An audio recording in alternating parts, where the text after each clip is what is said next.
지금부터 컨퍼런스 2일차 시작하도록 하겠습니다. 여러분 안녕하십니까? 제12회 우주 전파 환경 컨퍼런스 2일차 일정에 오신 여러분을 환영합니다. 저는 어제에 이어서 오늘도 진행을 맡아 여러분과 함께 하겠습니다. 아나운서 이소연입니다. 2일차 컨퍼런스 또한 전 세계적으로 많은 분들 함께 참여하실 수 있도록 유튜브 채널을 통해서 실시간으로 중계가 되고 있습니다. 바쁘신 와중에도 이렇게 뜻깊은 자리 함께 해주고 계시는 내 웹인 여러분, 또 현장 참석자분들을 비롯해서 온라인 시청자 여러분들께 감사의 인사를 드립니다. 오늘 이 뜻깊은 자리 마지막까지 함께 해주시면 감사하겠고요. 저희가 준비한 다양한 발표들을 통해서 많은 정보와 인사이트 얻어 가시길 바라겠습니다. 자, 그럼 지금부터 두 번째 세션을 시작하겠습니다. 우주 시대의 우주 전파 환경이란 주제로 진행이 되겠는데요. 우주 전파센터 박지웅 연구사님께서 좌장을 맡아 본 세션 이끌어 주시겠습니다. 자, 그럼 박지웅 연구사님께 마이크를 넘기도록 하겠습니다. 네, 안녕하십니까. 세션이 좌장을 맡은 우주전파센터 연구사 박지웅입니다. 세션 2 같은 경우에는 이제 오늘 주제에 대해서 이제 총 4분의 연사분을 모셨고, 이제 각 발표자분들께서는 발표 20분, 그리고 질의응답 5분, 그리고 그래서 총 25분 동안 발표를 진행해 주시기 바랍니다. 우선 첫 번째 순서로 이제 나사 아르테미스 사업을 지금 함께 하고 계시는 선종호 교수님을 앞으로 모시겠습니다. 큰 박수로 맞이해 주시기 바랍니다.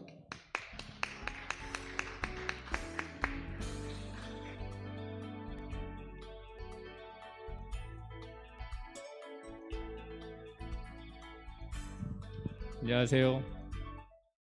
혹시 이게 마스크 벗고 발표하나요? 써야 돼요. 네, 알겠습니다. 네, 반갑습니다. 경희대학교 우주과학과의 선종호입니다. 오늘 제가 말씀드릴 내용은 방금 들으셨던 것처럼 나사 아르테미스 사업에서 탑재 예정인 달 착륙선 우주환경 모니터링 시스템에 대해서 말씀드리도록 하겠습니다. 발표는 제가 하겠지만요, 여러 기관의 노력으로 진행되고 있는 연구 과제입니다. 그래서 경희대학교가 있고, 그 다음에 개발기관으로 세트랙아이가 있고, 한국천문연구원이 있습니다. 말씀드릴 내용은 이런 순서로 진행을 하도록 하겠습니다. 자, 먼저 잘 알고 계시겠지만 아르테미스 클립스라고 부르는데요, CLPS 사업의 개요에 대해서 간략하게 말씀드리도록 하겠습니다. 아르테미스 사업은 며칠 전에 이제 발사체가 성공적으로 발사됐다고 이렇게 뉴스에서 들으셨을 텐데요. 아폴로 이후에 재개되는 최초의 국제 유인 달 탐사가 되겠습니다. 그래서 궁극적인 목적은 달 우주 정거장을 건설해서 이 정거장을 활용을 하여서 미래에 화성 탐사의 전초 기지로 활용하겠다라고 이렇게 하는 것이 이제 최종 목적이 되겠고요. 나사를 중심으로 해서 유럽, 일본, 그 다음에 캐나다, 그리고 이제 우리나라를 포함해서 현재 20여 개국이 이제 참여를 하고 있습니다. 사업의 구성 요소가 이제 여러 가지가 있는데요. 빨간색으로 보시는 부분이 제가 말씀드릴 내용이 되겠고요. 왼쪽에 있는 4개 정도는 이제 첫 번째가 엊그저께 발사된 오라이온 발사체이죠. 그래서 왼쪽에 있는 부분들은 주로 달까지 가는 데 필요한 비클의 형태가 되겠고요. 오른쪽에 있는 것들이 이제 커머셜 루나 페이로드 서비스라고 하는 제가 말씀드릴 내용이 있고, 그 다음에 달 극지역에서 로버들이 있고, 그래서 달 궤도에서 혹은 달 표면에서 활용될 수 있는 장치들로 이제 두 번째 요소가 되어 있습니다. 그리고 이제 마지막 요소들은 실제로 달 표면에서 기지를 운영하는 데 필요한 여러 가지 장치들로 이제 구성이 되는데요. 이런 것들이 총망라돼서 아르테미스 사업을 구성하고 있습니다. 아르테미스 사업은 이제 페이스 1이 되겠는데요. 당초에는 이 자료가 만들어질 때는 2024년까지 해서 이제 페이스 1이 진행이 되기로 이렇게 계획이 되었었는데 약간의 딜레이는 있는 것 같습니다. 그 중에서 이제 빨간색으로 표시된 부분이 다시 표면에서 달 표면에 착륙하여서 우주과학 시험을 진행할 달 착륙선이 되겠는데, 이 부분에 대해서 말씀을 드리도록 하겠습니다. 그래서 이제 커머셜 루나 페이로드 서비스, 줄여서 이제 클립스라고 하는데요. 이 클립스라고 하는 프로그램은 뉴스페이스 시대에 맞추어서 과거에는 이제 나사를 주축으로 해서 관이 개발을 주도를 했다라고 하면, 뉴스페이스 시대에 맞추어서 민간이 달 착륙선을 개발해서 발사 운영하는 민간 달 착륙선 사업이 되겠습니다. 그래서 왼쪽 아래에 보시면 많이 들으셨던 그 스페이스X, 그다음에 블루 오리진을 포함해서 여러 개의 개발 업체들이 후보군으로 등록이 되어 있고요. 다수의 민간 개발 업체를 대상으로 해서 사업이 진행이 되고 발주 후에 약 3년의 개발 기간 동안 이게 이제 좀 주목할 만한 일인 것 같습니다. 개발 주관 기간의 철학을 존중해서 기존에는 요구사항을 만족시키는가를 중점적으로 봤다라고 하면 단순 준수의 개념에서 벗어나서 유연한 요구사항을 관리하는 그런 절차를 존중해 준다고 합니다. 그리고 거기에 더불어서 달 착륙선의 소유를 민간에게 이전하는 개념을 도입하고 있습니다. 여기서 이제 한미 민간 달 착륙선 사업이 어떤 것이 잠깐 말씀드리면 나사의 민간 달 착륙선 사업 참여를 위해서 한국하고 미국이 공동 연구를 추진 중인데 천문 연구를 중심으로 해서 공동 연구를 추진 중인데 한국 측에서 달 표면과 주변 환경 관측 탐사를 위한 과학 탑재체를 개발해서 나사가 선정한 미국 달 착륙선의 탑재를 계획하고 있습니다. 그래서 4개의 과학 탑재체를 개발 중인데 첫 번째로 탑재될 탑재체가 제가 드릴 말씀이고 나머지 3개가 2025년 이후에 발사 예정에 있습니다. 이 한미 민간 달 착륙선 사업은 역할 분담이 나사가 사업을 총괄하고 미국의 민간 업체가 달 착륙선을 개발을 하고 참가국들이 탑재체를 개발해서 각자 기여를 하는 걸로 그렇게 구성이 되어 있습니다. 보시는 것이 이제 사업의 구도가 되겠고요. 국내에서는 아래쪽에 보시는 것처럼 이제 3기관이 협력을 하고 있고요. 한국천문연구원이 주관기관, 경희대학교가 개발기관, 그 다음에 세트레가이라고 하는 그 우주개발 전문기관이 시스템 설계, 해석, 제작을 진행을 하고 있습니다. 그리고 미국 측에서는 나사가 선정한 인튜어티브 머신스라고 하는 신생 개발 업체가 착륙선을 개발을 하고 있고 과학 영역에서는 UC 버클리의 스페이스 사이언스 랩과 어플라이드 피직스 랩의 존스 호킨스의 어플라이드 피직스 랩이 같이 공동 협력을 진행하고 있습니다. 당 착륙선용 이제 월면 우주 환경 모니터, 저희는 줄여서 루셈이라고 이야기를 하는데요. 이 루셈은 2020년부터 이야기가 진행이 돼서 2022년 11월 현재 11월이 됐죠. 11월 현재 이제 비행 모델 제작이 완료가 됐습니다. 간략하게 소개를 드리면 달 표면의 이제 방사선 환경을 모니터링하는 것이 목표가 되겠는데요. 지구하고 달리 달 표면에서는 대기나 혹은 이제 글로벌한 마그네틱 필드가 없습니다. 그래서 방사선 차폐 효과가 없고 방사선 차폐 효과가 없기 때문에 태양풍이나 우주선 혹은 고에너지 입자가 대기권을 거쳐야 하는 지구하고는 다르게 달 표면에 직접적으로 입사가 됩니다. 그래서 달 표면의 물질과 다양한 물리 화학적 현상을 일으키게 되는데 이런 것들을 통틀어서 우리가 우주 풍화라고 합니다.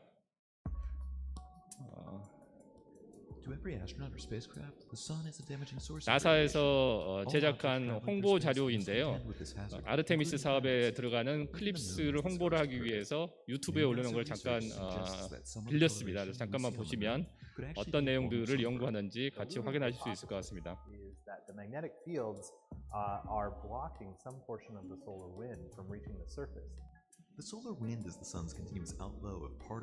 태양에서 발생한 방사선 입자들이 지구의 경우에는 자기력선에 의해서 저렇게 차폐가 이루어지는데 달 같은 경우에는 이제 그러한 일들이 일어나지 않고 그러한 일 때문에 여러 가지 재미있는 물리 현상들이 일어납니다. 달에는 이제 광역적인 자기장이 없긴 하지만 지역적으로 로컬 마그네틱 필드라고 하는 이제 지역들이 있고 이것들이 루나 마그네틱 수월이라고 하는 그런 달 표면에서 관측되는 지질학적 특징과 밀접하게 연관이 있다고 그렇게 추측을 하고 있습니다.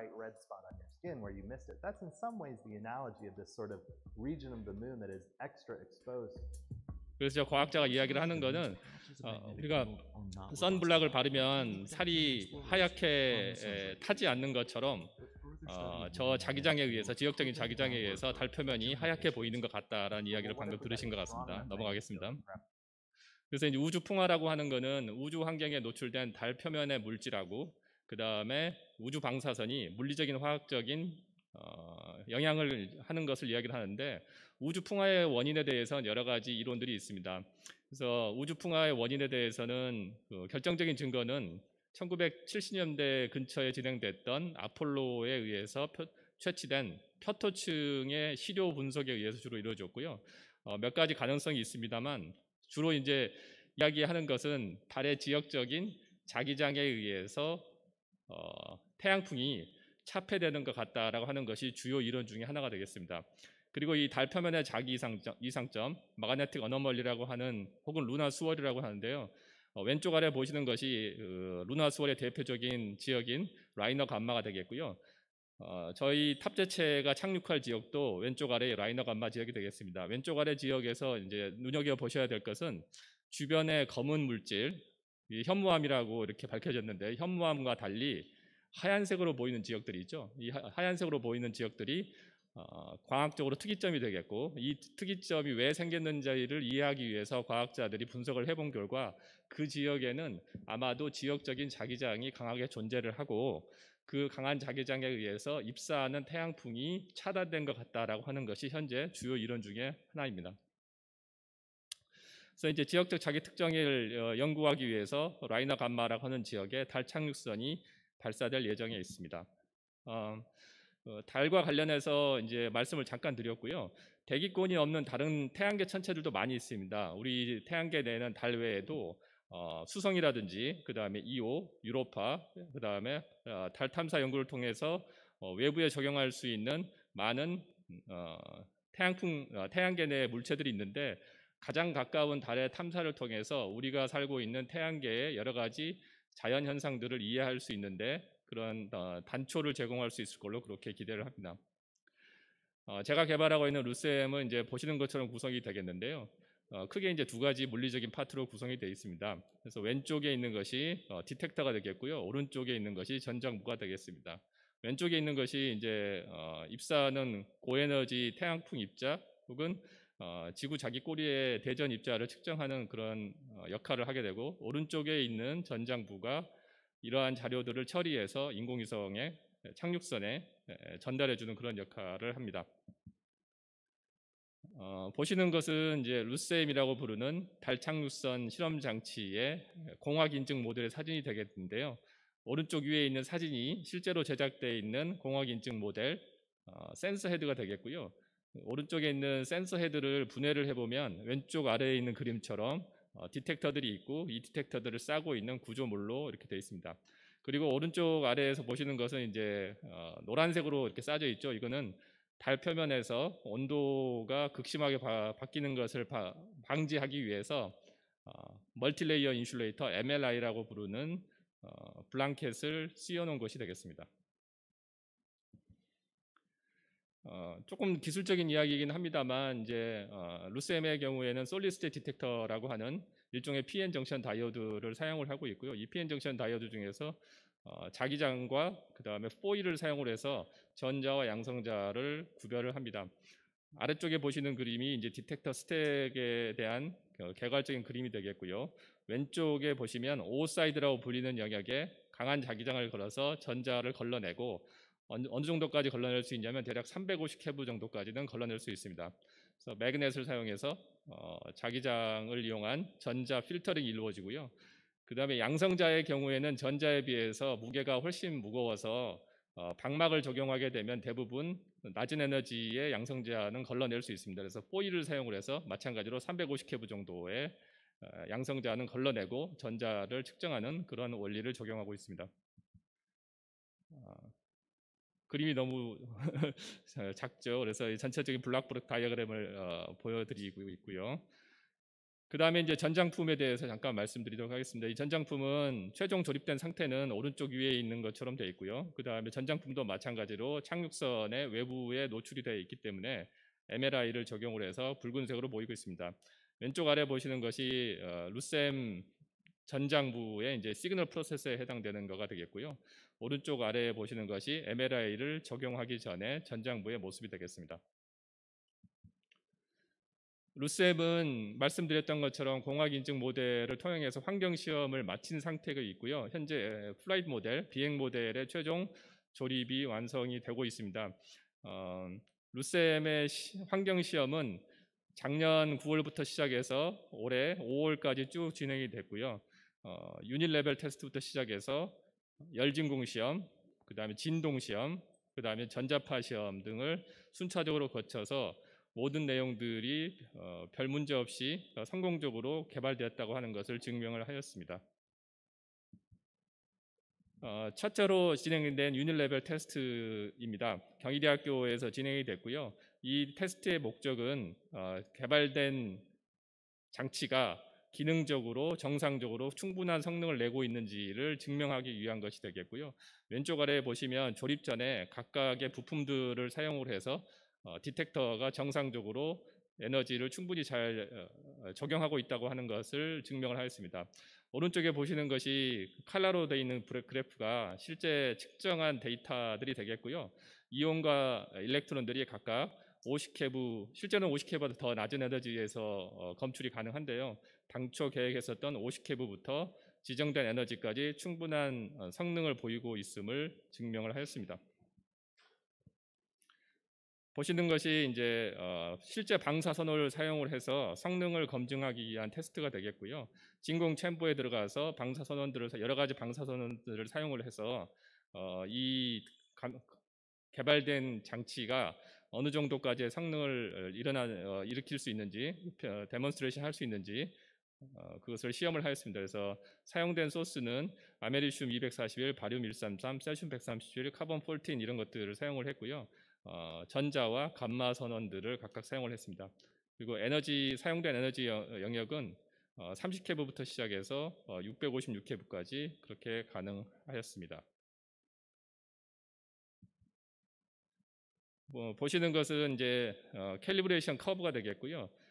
오른쪽에서 보시면 이렇게 직선들이 쭉쭉 올라가는데 이것이 저희가 이제 궁극적으로 알고 싶어하는 에너지와 채널 사이의 관계식이 되겠습니다. 그래서 F 게인이 낮게 이렇게 기울기가 나와 있는 것은 저희가 달 연구의 목적을 위해서 전자 쪽의 게인을 키워놨기 때문에 이렇게 돼 있고요. 의도적인 거이고요. 나머지 OUT의 경우에는 선형적인 관계식을 보여주고 있습니다.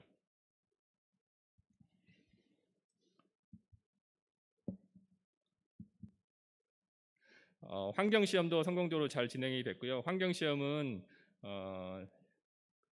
전통적으로 진동 시험, 열진공 시험, 그다음에 전자파 시험을 하게 되는데 각각 이제 진행된 결과들을 보시면 첫 번째 진동 시험은 요거가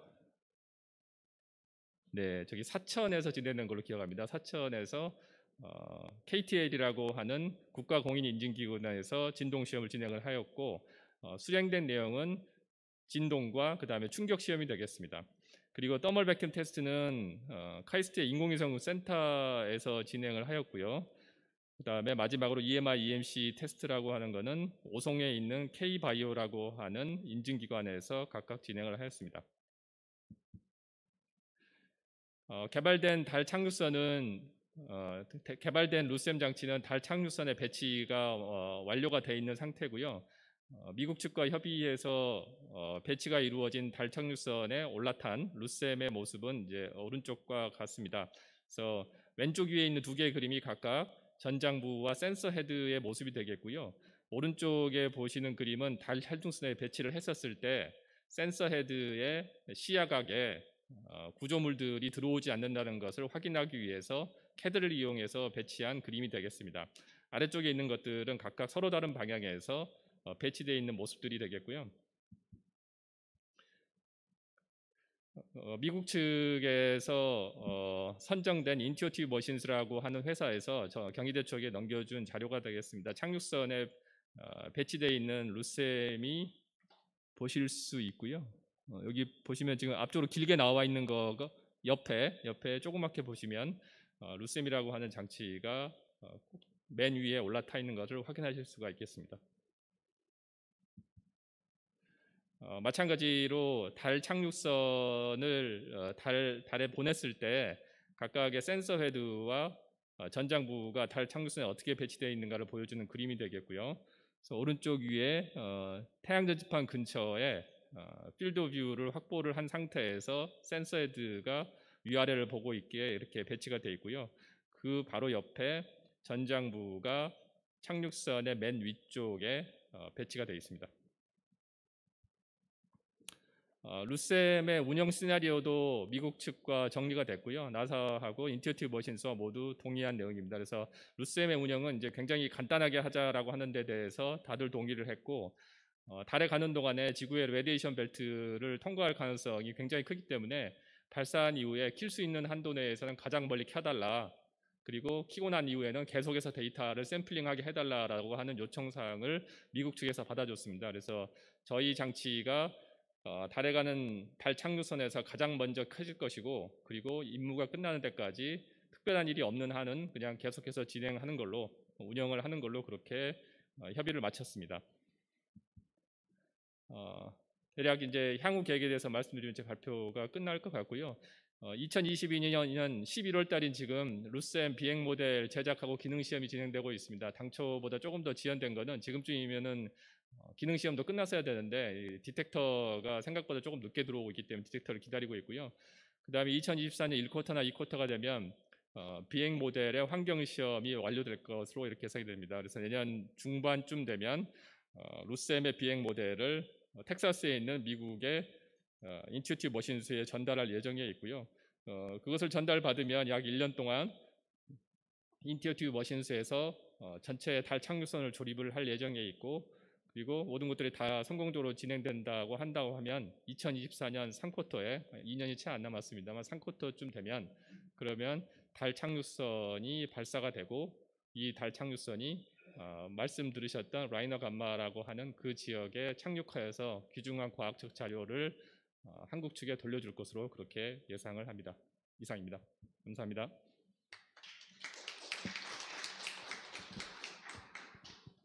네, 선정 교수님 발표 잘 들었습니다. 혹시 질문 있으시면 손을 들어주시기 바랍니다.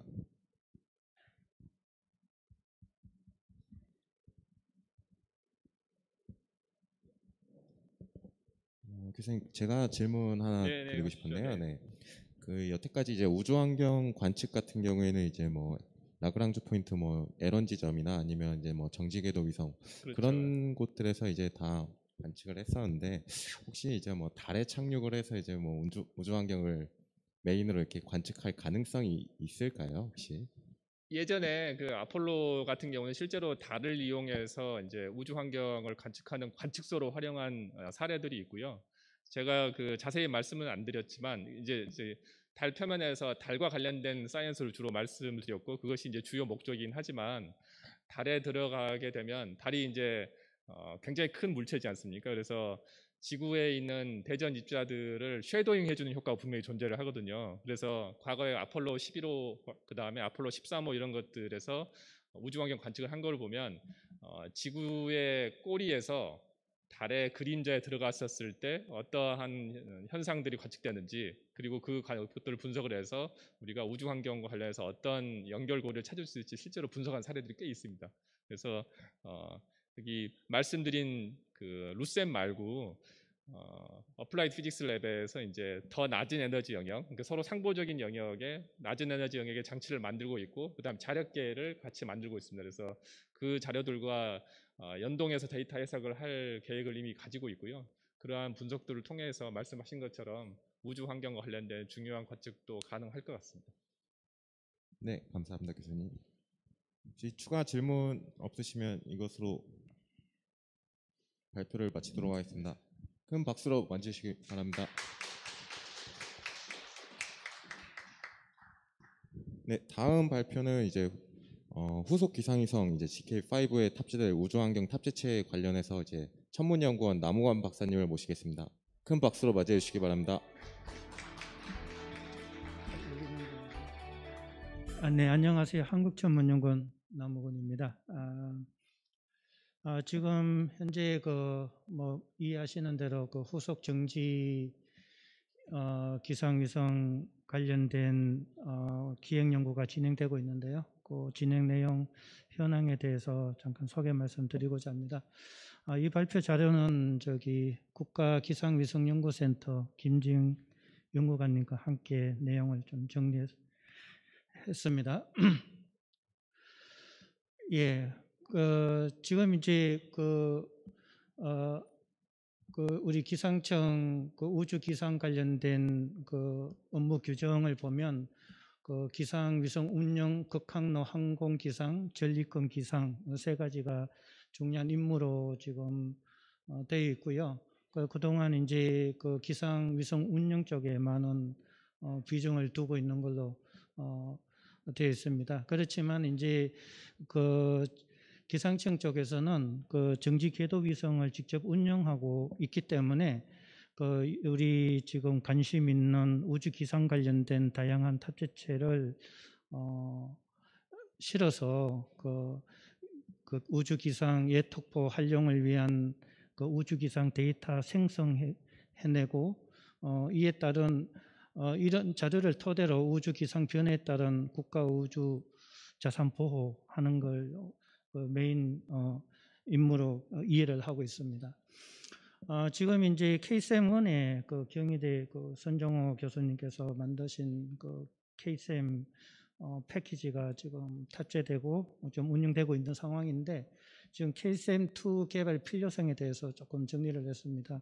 이제 여러분 아시다시피 이제 우리 한국 우주 기상 관련은 고주 데이터를 많이 활용하고 있고 일본도 비슷한 것 같아요. 그런데 이제 그 아무래도 우리 로컬 우리 대한민국 한반도 상공에 그 우주 환경 차이가 있기 때문에 그 사회 우리 국가 인프라를 담당하는 한국의 인공위성 안전을 보호하기 위해서는 독자 관측이 필요한 상황이고요. 지금 컴셋2A에 지금 탑재되어 있는 그 KSM 모니터링 임무 그 연속성을 위해서 필요한 상황이고 그 기상청 고유 업무인 우주 기상 예톡포 강화 지원 차원에서 KSM2 개발이 필요한 상황입니다. 지금 그리고 국내 커뮤니티도 보면 그 좀 천문년 중심으로 하고 있는 차세대 우주 환경 연구 개발 사업이 지금 진행되고 있고요. 공군도 지금 그 군사적인 측면에서 그 우주 기상 변화로부터 첨단 무기 체계 보호를 위한 그 공군 우주 기상 예경보 체제 개발 사업이 지금 진행되고 있습니다. 그다음에 이제 한국형 위상 함포 시스템 개발 사업이 진행되고 있고 뭐 이러한 그 다양한 그 국내 그 커뮤니티 동향을 살펴보면 그 우주 기상 관측 데이터가 상당히 관심이 많이 증가되는 것을 알 수가 있습니다. 지금 스페이스 웨더 관점에서 그 잠깐 살펴보면요, 그 지금 이제 그 여러분 잘 아시다시피 그 라디션 벨트, 이너 벨트, 아우터 벨트가 있는데 정지 궤도 위성은 아우터 벨트에 위치하고 있고 이 부분은 그 주로 롱텀 일렉트론 도지 이펙터가 상당히 영향을 많이 주고 있는 걸로 되어 있습니다. 또 이런 거에 따른 그 서피스나 그 내부 다이렉트릭 차징 부분이 컨선되는 부분이고, 그 다음에 그 라디에이션 안쪽에서는 그 인텐스 프로톤이나 헤비형 성분들이 그 위성 운영에 영향을 많이 주고 있습니다. 그래서 정지 궤도 위성에서 동작하는 그 차세대 그 GK5 경우는 이 모든 것을 조금 관심을 갖고 모니터링할 수 있는 장비가 준비돼야 된다고 생각을 하고 있습니다. 스페이스 웨더 이펙트와 관련된 여러 가지 파라미터들이 많은데요. 그 이제 다양한 에너지대들이 우리가 모니터링을 해야 되고 다양한 그 분야의 이펙트를 주고 있습니다. 그래서 하나의 인스트루먼트가 이 모든 영역을 커버하기 힘들기 때문에 다양한 인스트루먼트가 이렇게 개발이 돼야 된다는 필요성을 전달하고 있습니다. 그 위성체 운영 관점에서는 그 서피스 차지 관련된 인터널 차지 관련된 그 일렉트로스태틱 디스차지 부분이 상당히 영향을 많이 주고 있는 걸로 알고 있습니다. 그 중에서 제일 많이 영향을 주는 부분이 그 인터널 차징 부분이고 그 외에 이제 싱글 이벤트 업셋이라든지 뭐 이런 것들이 부분적으로 영향을 주고 있습니다. 그래서 그 관련된 이런 그것을 진단하고 모니터링하기 위한 인스트루먼트들을 좀 정리하고 분석을 해봤습니다. 그 스페이스 라디에이션 스펙트럼 측면에서 보면 그 일렉트론은 0.1에서 4매버까지, 프로톤은 1에서 500매버까지 측정이 돼야 합니다. 이 범위 내에는 그 트랩드 일렉트론이라든지 프로톤, 솔라스톤, 포톤 이런 부분이 포함되어 있고요. 우리 KSM이 지금 그 전체 영역을 다 커버하지 못하고 부분적으로 이렇게 표시한 부분만 커버를 하고 있기 때문에 후속 그 KSM은 조금 넓은 범위를 모니터링할 수 있도록 업그레이드하는 것을 생각을 하고 있습니다. 전리권 기상은 우리 전파위원 쪽에서도 상당히 관심을 갖고 있을 텐데요. 지금 이제 잘 아시다시피 전리권 부분은 그 전자 밀도 증가에 따른 저궤도 위성들에 의한 드래깅 효과라든지 전리권 D층, F층에 걸친 그 우주 통신 영향을 주고 있습니다. 그래서 이제 전리권 부분의 그 주로 생성원을 보면 태양 플레어가 상당히 연관이 많은데 X선 플레어의 경우는 그 발생 후 5 내지 10분이면 이제 영향을 받는 것으로 알고 있고요. EUV는 한 2시간 동안 점진적으로 증가해서 F층에 영향을 주고 있는 것을 알고 있습니다. 어쨌든 이 부분은 고주 데이터에 많이 의존하고 있기 때문에 우리 국내 역량이 좀 되면 좀 전리권 그 우주 기상도 좀 관심을 갖고 모니터링할 수 있는 장비가 조금 개발이 돼서 운영이 됐으면 좋겠다는 희망이 있습니다. 국제 동향 잠깐 말씀드릴 텐데 그 좀 시간 제한이 있기 때문에 좀 빨리빨리 넘어가도록 하겠습니다. 지금 고저는 이제 미국을 중심으로 해서 동서로 배치돼서 운영이 되고 있는 부분인데 우주 기상 관련해서는 이쪽 데이터를 기준으로 해서 운영이 각 나라들이 이제 운영을 하고 있고요. 고저 이쪽에 그 장비를 살펴보면 지금 우리가 관심 가지고 있는 부분은 스페이스 인바이러먼트 인슈트라는 장비하고 그다음에 극자외선 X선 쪽을 측정 모니터링하는 EXIS가 아마 관심이 좀 갈 겁니다. 그래서 이제 그 내용은 이제 뒤에 좀 자세하게 조금 언급을 해드릴 텐데 일단은 스페이스 인바이러먼트 슈트는 다양한 에너지대 전자 프로톤 포함한 다양한 에너지를 측정할 수 있는 인스트루먼트 슈트가 되겠습니다. 중국의 경우는 이게 나라가 커서 그런지 고주에 필적하는 인스트루먼트를 운영하고 위성도 5년 주기로 이렇게 빨리빨리 업그레이드 올리면서 다양한 활동을 하고 있는 것을 알 수가 있습니다. 여기 인스트루먼트도 보면 지금 여러 가지 에너지 대역별로 일렉트론, 프로톤 여러 가지 센서들이 있는데 고지에 필적할 만한 수준으로 지금 운영이 되고 있는 그런 상황입니다. 좀 특기할 만한 내용은 XEUV라는 시스템인데요. 엑스레이 EUV 하나로 패키지로 묶어서 전리층 기상 모니터링을 하는 장비가 있습니다. 우리가 이제 좀 컴팩트하게 좀 디자인이 되어 있기 때문에 좀 우리가 벤치마킹을 할 만한 좀 자료라고 생각이 되고 있고요. 지금 이제 올라가서 활발히 지금 모니터링 관측을 하고 있고 계속 시스템 임프루브 하면서 계속 위성에 이렇게 적용을 하고 있는 것을 알 수가 있습니다. ESA 경우는 조금은 위성체 하우스키핑 개념으로 들어가 있기 때문에 여기 좀 간단한 시스템이 들어가 있습니다. 여기 보시면 일렉트론, 프로톤, 헤비이온 정도 모니터링하는 하나의 패키지로 만들어서 운영을 하고 있고요. 그래서 이제 ESA는 임프루브는 하는데 전체적인 드라마틱한 임프루브는 없고 좀 성능 개선 쪽으로 가면서 위성체 하우스키핑 개념보다는 이제 조금 좀 업그레이드돼서 좀 예보 쪽으로 쓰일 수 있는 데이터를 생산하는데 좀 신경을 쓰고 있는 것입니다. 일본은 이제 히어마리 9에 이제 유럽과 비슷한 장비가 좀 올라가 있고요. 일본도 원래 개념은 위성체 운영을 위한 하우스키핑 용도였습니다. 그런데 이제 후속 히마와리를 기획을 하면서 이쪽에서 만들어진 데이터가 예보 쪽으로 활용할 수 있도록 장비를 좀 업그레이드하고 있는 상황이고요. 그래서 이제 장비가 보면 조금 전에 보여드렸던 ESA 장비랑 상당히 유사하고 그렇습니다. 그런데 이제 관측 결과로 보면 고제 데이터 대비해서 한 50% 내지 80% 정도 결과를 얻고 있습니다. 하여튼 그래서 좀 요 부분을 좀 업그레이드 하려고 지금 나름대로 일본에서 이렇게 고민하고 있는 부분이 보이고 있는데요. 지금 아래쪽에 일본의 이쪽 타임라인이 보입니다. 좀 이제 현재의 버전을 히어마리 후속 버전에서는 업그레이드해서 좀 실질적인 예보적으로 쓸 수 있는 그런 데이터를 좀 만들려고 하는 노력을 볼 수가 있었습니다. 그래서 국가적 장비를 비교해 보면 고저 데이터를 비교했을 때 일본 ESA는 하이에너지 일렉트론이랑 그다음에 프로톤 측정에 목표를 두고 있고, 중국은 고지에 필적할 만한 대부분의 에너지 대역을 이렇게 모니터링을 하고 있습니다.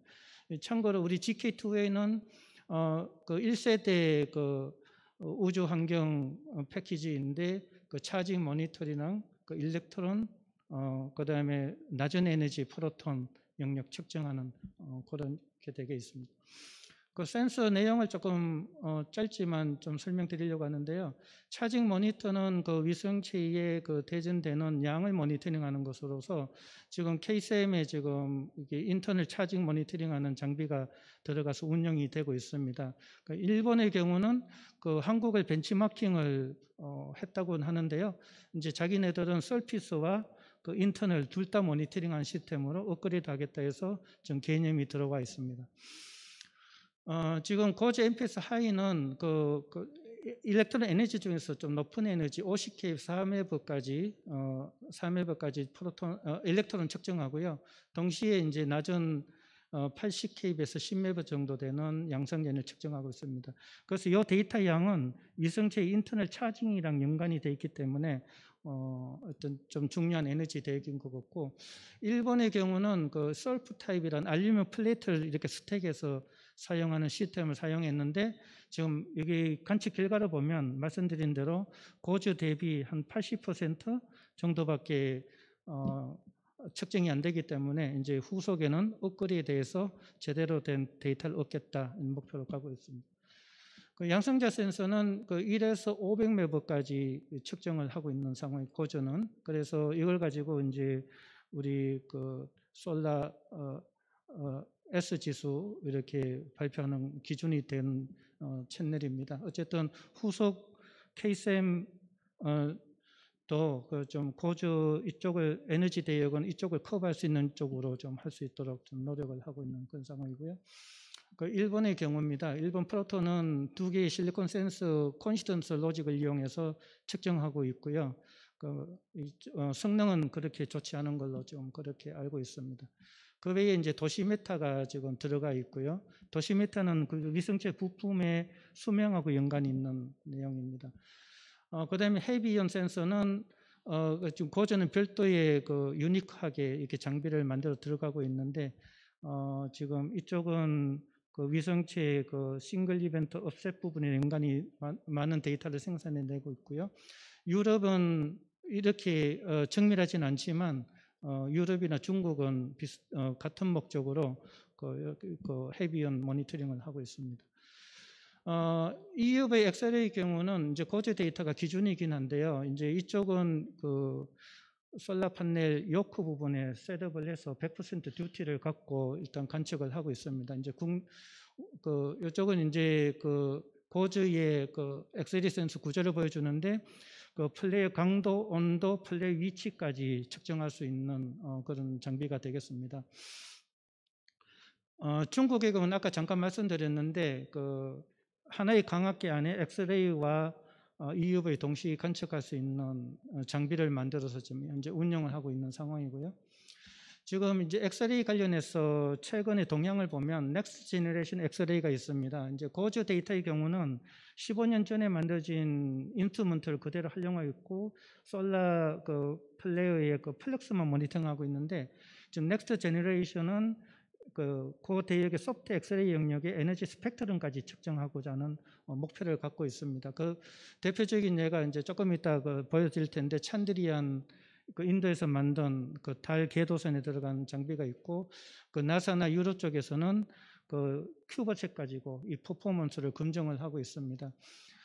지금 찬드리안 그에 탑재된 넥스트 제너레이션 엑스레이 그 구조 측정하는 모습하고 그 위성체 탑재된 모습하고 결과를 보여주고 있는데, 오른쪽 그림이 결과입니다. 그 위쪽에 노랗게 움직이는 게 고저 데이터고요. 아래쪽에 움직이는 게 그 지금 인도에서 측정한 솔라 플럭스 모니터링입니다. 그 감도가 2오다 이상 좋아가지고 그 고지에서 보이지 않는 변화가 이렇게 보이고 있는 것을 알 수가 있습니다.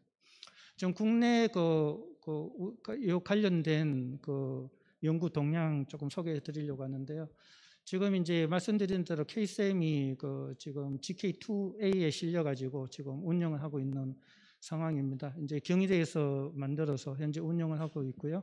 데이터는 지금 잘 나오는 걸로 지금 그렇게 확인하고 있습니다. 그 차징 모니터 인터널 서피스가 아니라 인터널 차징 모니터링 하고 있는 부분이고 관측 결과 좀 대표적인 예를 좀 보여주고 있습니다. 그 전자 쪽하고 이게 차징 모니터 쪽이 잘 코런스를 이루면서 데이터 나오는 것을 확인할 수가 있었고요. 그다음에 파티클 디텍터 손정호 박사님 조금 전에 설명을 드렸던 뭐 그런 구조인데 지금 이것도 이제 데이터가 나와서 지금 이렇게 운영을 하고 있는 그런 상황입니다.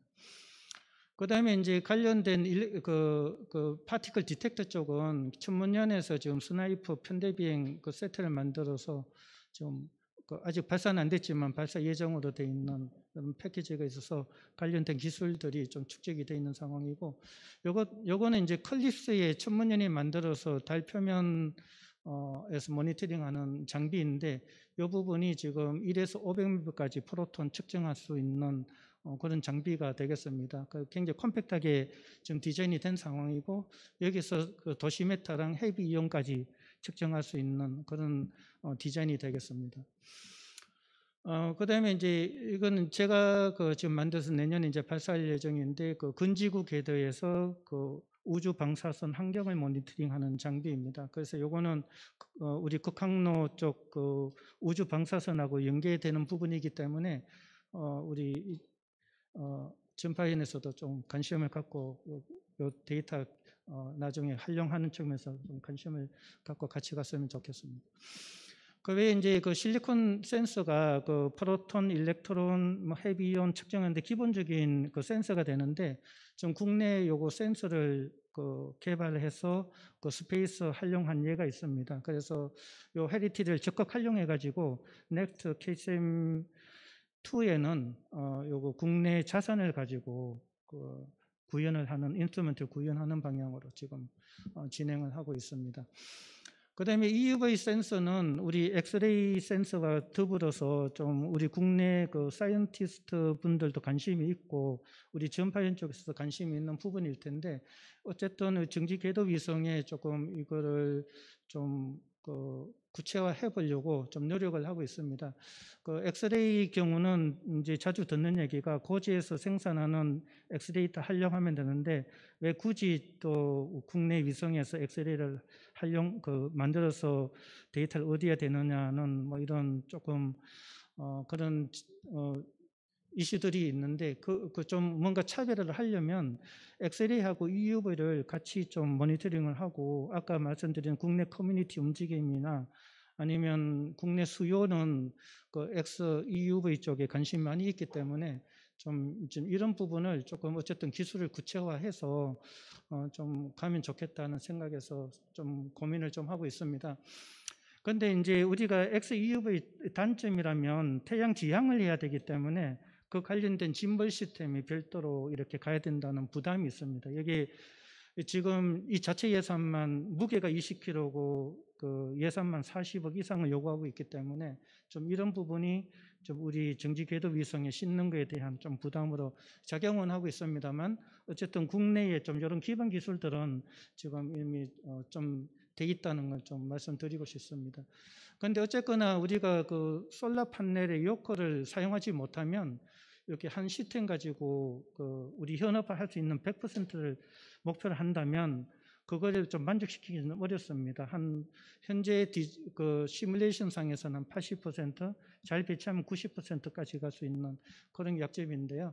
어쨌든 두 세트를 꾸미면 100% 관측이 가능한 상황이지만 현재 무게 제한이나 뭐 이런 것 때문에 조금 어려움이 있습니다.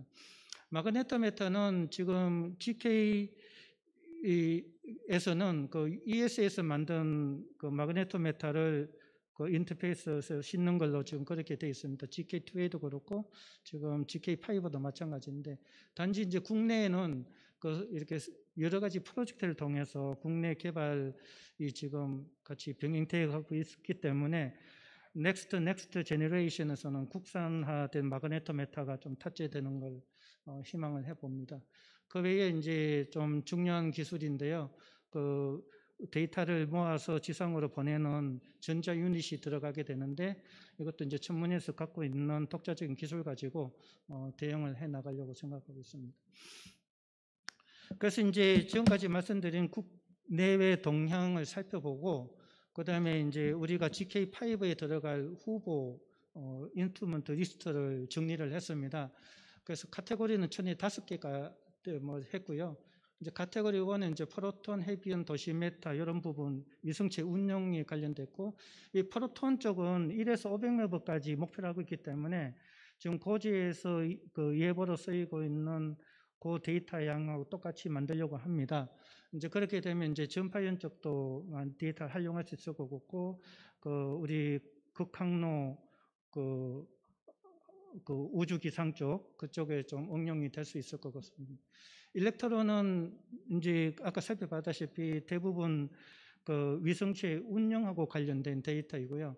엑스레이 EUV는 전리층하고 연관이 되어 있습니다. 이제 차징 모니터는 또 그 위성체 운영하고 관련되어 있고 마그네토메터도 이제 그렇게 되는데요. 일단은 지금 현재 상황은 좀 요 정도 이제 데이터 인스트루먼트를 분류하고 지금 이제 요 범위 내에서 이제 후보 탑재체를 조금 선정해 나가는 이제 그런 단계라고 말씀드리겠습니다.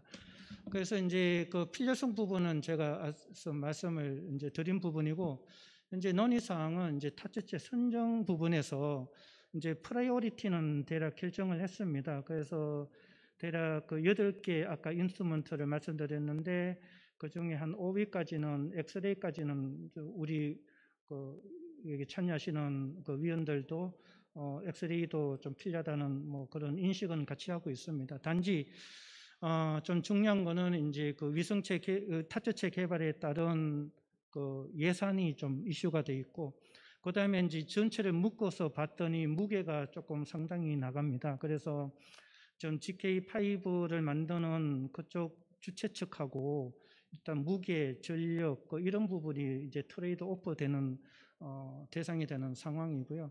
무엇보다도 이제 이쪽 전리층 관련된 엑스레이 EUV 쪽은 좀 수요 관련된 쪽에서 좀 필요성을 좀 많이 어필해 주시면 좀 많이 도움이 되지 않을까 생각을 하고 있습니다. 어쨌거나 지금 이제 뭐 여러 가지 지금 기획 단계를 통해서 이제 탑재체 선정을 위한 노력을 하고 있는데 일단은 지금 아직 예타 지금 진행을 하기 위한 준비를 하고 있는 상황이라서 예비 타당성 조사 결과라든지 예산 확보라든지 사업 추진 과정에서 좀 변화가 좀 있을 수 있는 내용이 되겠습니다.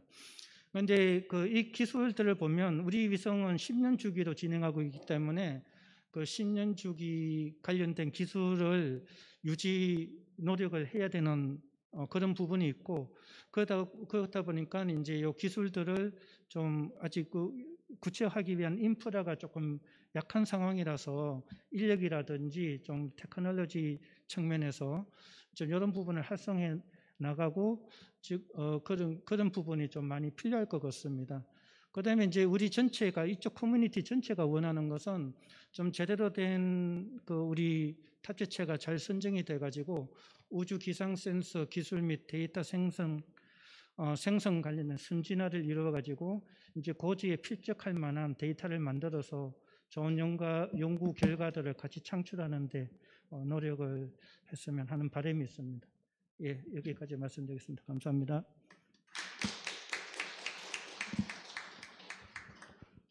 네, 남원건 박사님 발표 잘 들었습니다.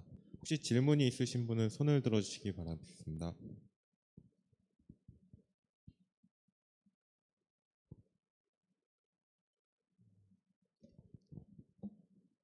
네, 제가 하나 질문 드리겠습니다. 혹시 조금 전에 이제 탑재체 이제 센서 후보안을 이렇게 보여주셨는데 혹시 뭐 내부적으로 이제 뭐 우선순위를 두고 있는 센서가 혹시 있을까요? 네.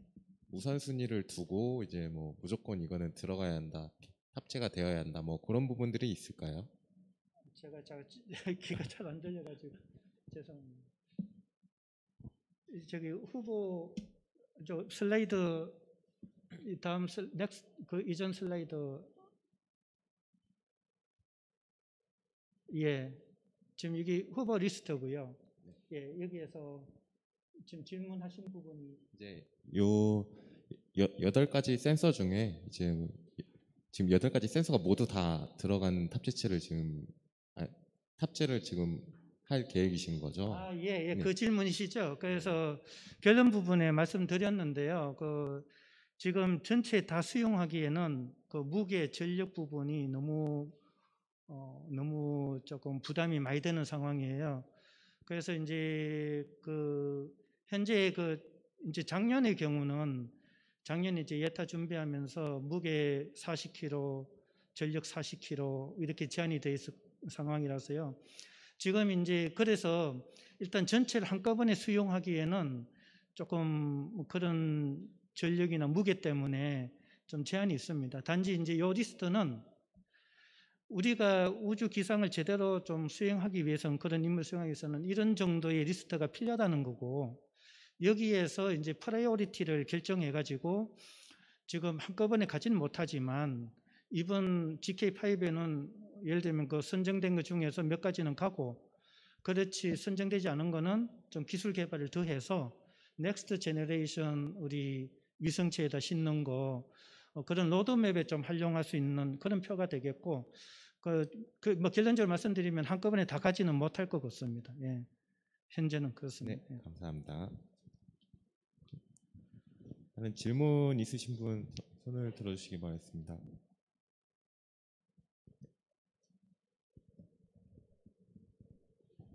네, 지난번에도 한번 말씀드린 적이 있는데 그 짐벌 시스템에서 이제 그 그래프를 보니까 정오 시간대 관측이 안 되는 걸로 나오고 있어서 근데 그때 한번 시뮬레이션을 한 결과라고 하셨잖아요. 그러면 그 시뮬레이션을 그 정오 시간대가 아닌 차라리 정오 시간이 안 되는 것보다 밤에 안 되는 게 더 좋다고 생각하는데 혹시 그렇게라도 시뮬레이션을 하셔서 다른 방향으로 어떻게 방안을 구할 방법이 없으신지? 예, 이제 뭐 말로 설명을 드리도록 하겠습니다. 그래서 우리가 짐벌 시스템, 원 시스템 가지고 가장 좋은 위성체 허용된 공간에 배치를 했을 때 우리가 위성체 자체 23.5도 길어져 있기 때문에 그죠?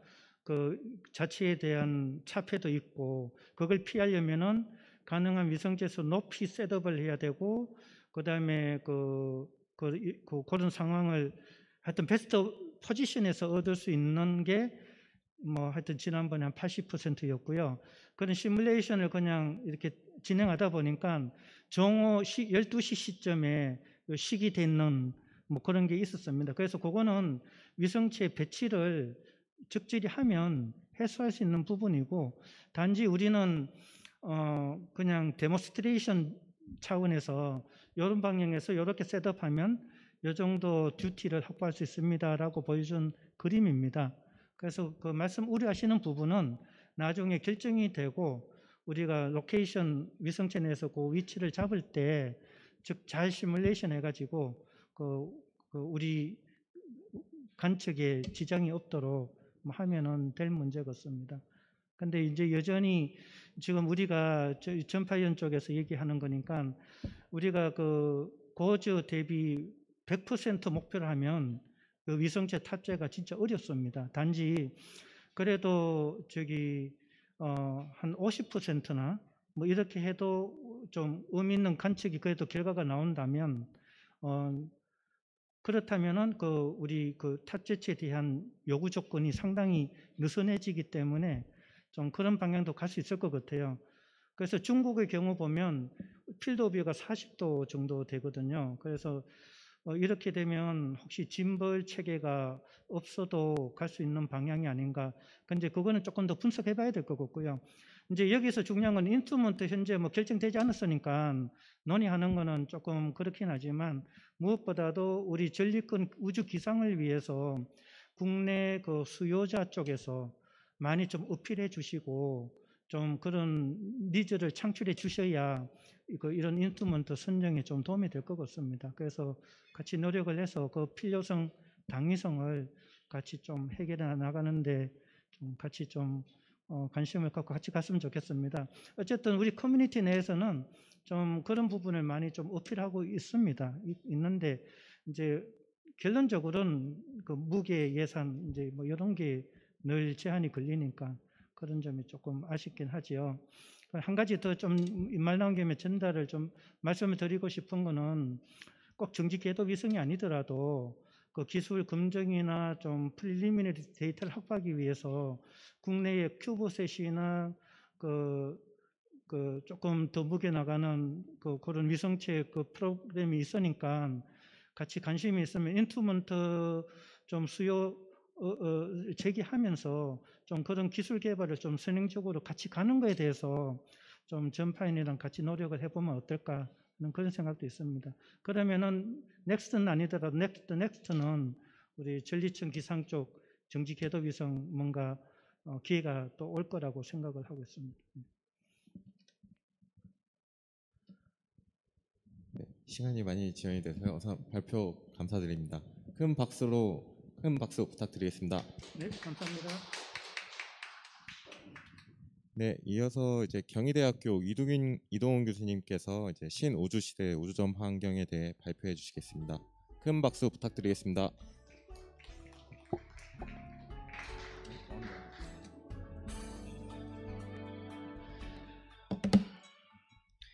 예, 안녕하십니까. 이번 12번째 스페이스 웨더 컨퍼런스에서 발표할 수 있게 돼서 기쁘게 생각합니다. 오늘 제가 발표드릴 내용은 좀 제목이 생소하신 그런 일반인 분들도 계실 텐데 지금까지 우리가 하고 있는 스페이스 웨더 우주전파 환경의 그런 여러 가지 여건들이 신우주 시대, 뉴 스페이스 에이지라고 부르는 신우주 시대에서는 어떻게 좀 달라져야 될 것인가, 뭐를 준비해야 될 것이냐, 이런 부분들을 말씀드리려고 하고요. 신우주 시대는 뭐 잘 아시는 분들은 알고 계시지만 최근 한 약 5년 정도부터 이제 전서부터 유행하기 시작한 그런 말이고, 가장 특징적인 것은 나라에서 이렇게 거액을 들여갖고 주도하던 그런 우주 산업 이런 부분들이 뭐 탐사 위주, 실험 위주 이렇게 하던 것이 이제 민간으로 넘어오면서 민간에서 굉장히 그 대규모로 이제 투자하고 또 거기서 이익을 창출하기 위해서 여러 가지 경제 활동에 활용하려고 하는 그런 추세가 전 세계적으로 이제 일어나고 있고, 그 양적으로 질적으로 그래서 이제까지 우리가 알고 있던 그런 우주 생태계가 크게 변화하고 있다, 이제 그런 걸 상징하는 통칭이 되겠습니다.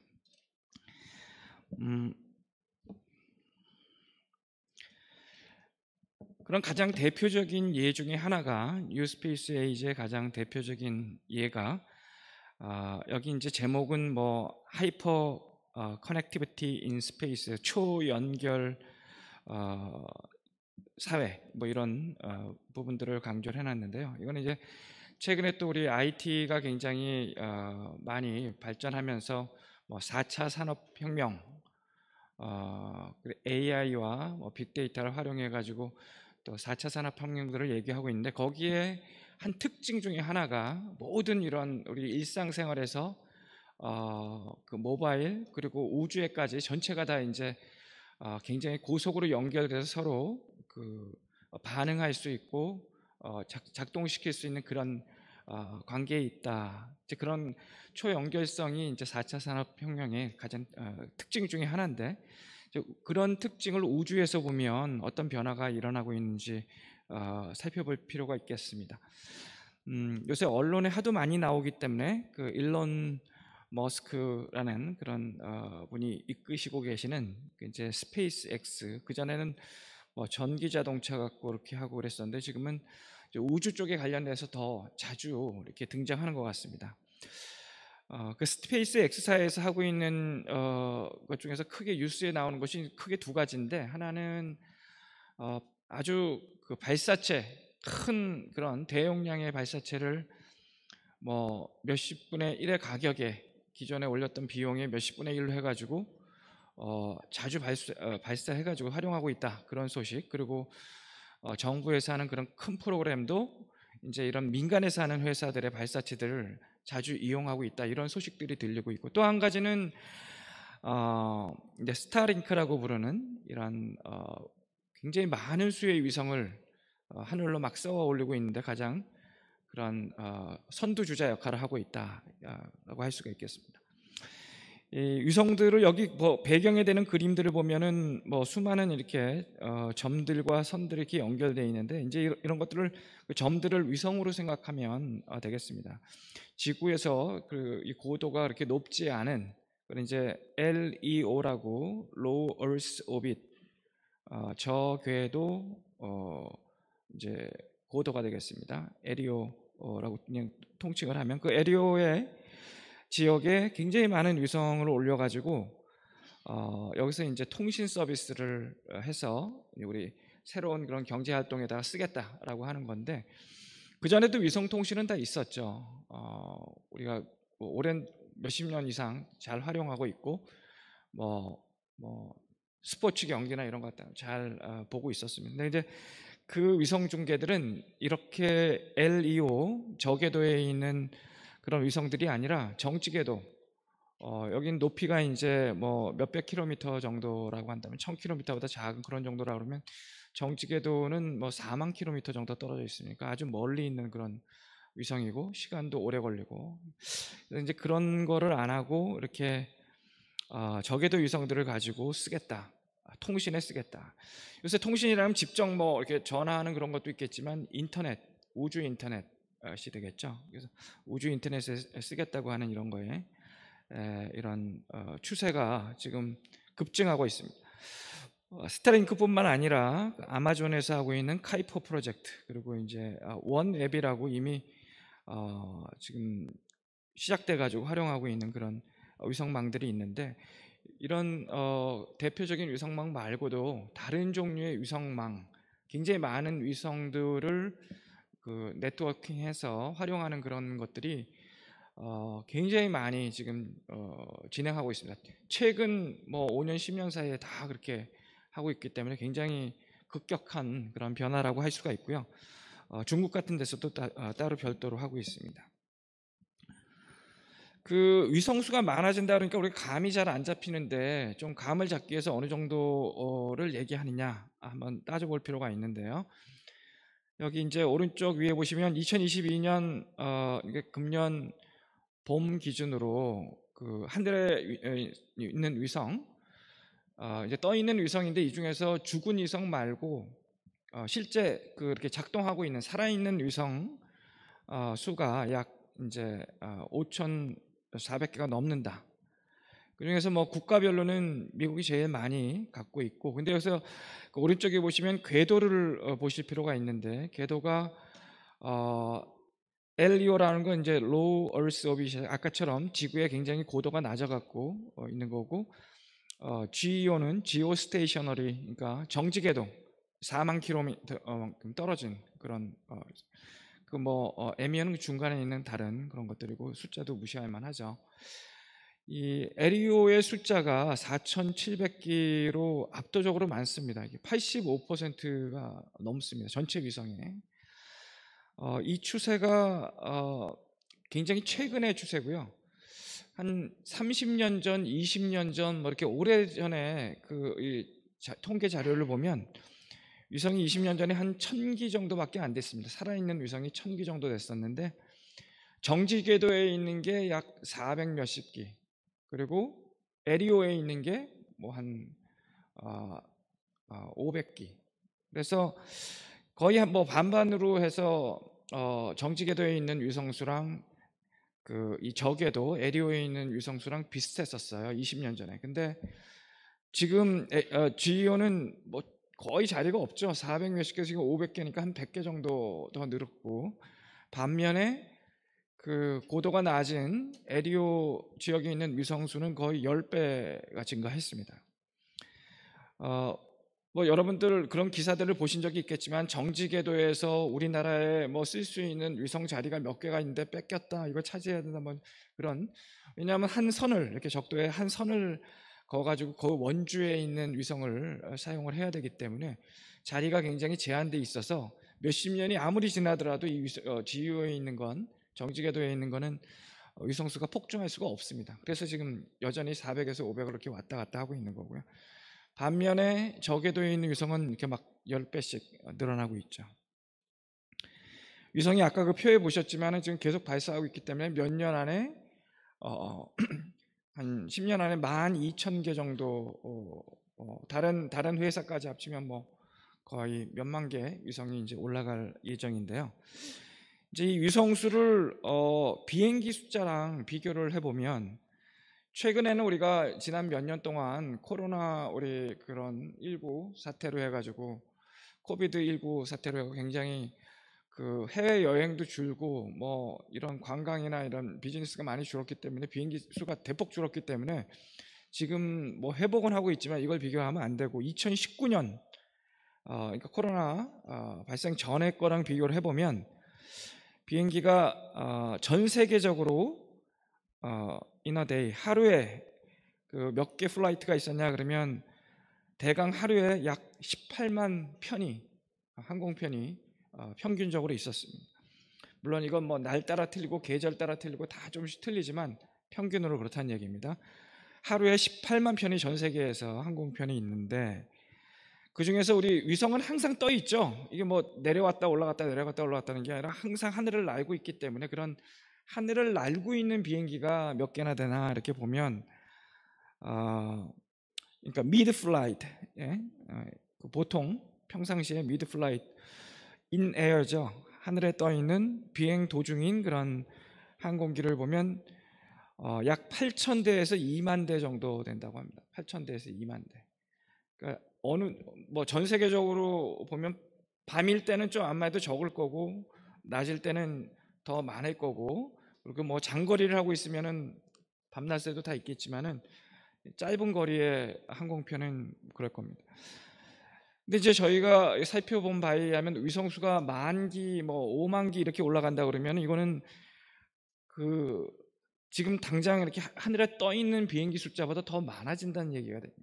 엄청난 수가 되는 거고, 또 더군다나 이게 뭐 올라갔다 내려갔다 하는 게 아니라, 이게 위성처럼 전 지구 스케일에서 봤을 때 멀리 이동하는 이런 플라이트를 보면, 이제 여긴 대륙 이동, 트랜스 컨티넨탈, 대륙을 가로질러 가는 그런 멀리 가는 그런 플라이트들을 보면, 이게 뭐 여긴 10,000기보다 훨씬 적을 거라고 했지만, 이거는 뭐 하루에 8,000개에서 2만 기니까 사실은 이거의 10분의 1도 안 되죠. 몇천 기가 안 됩니다.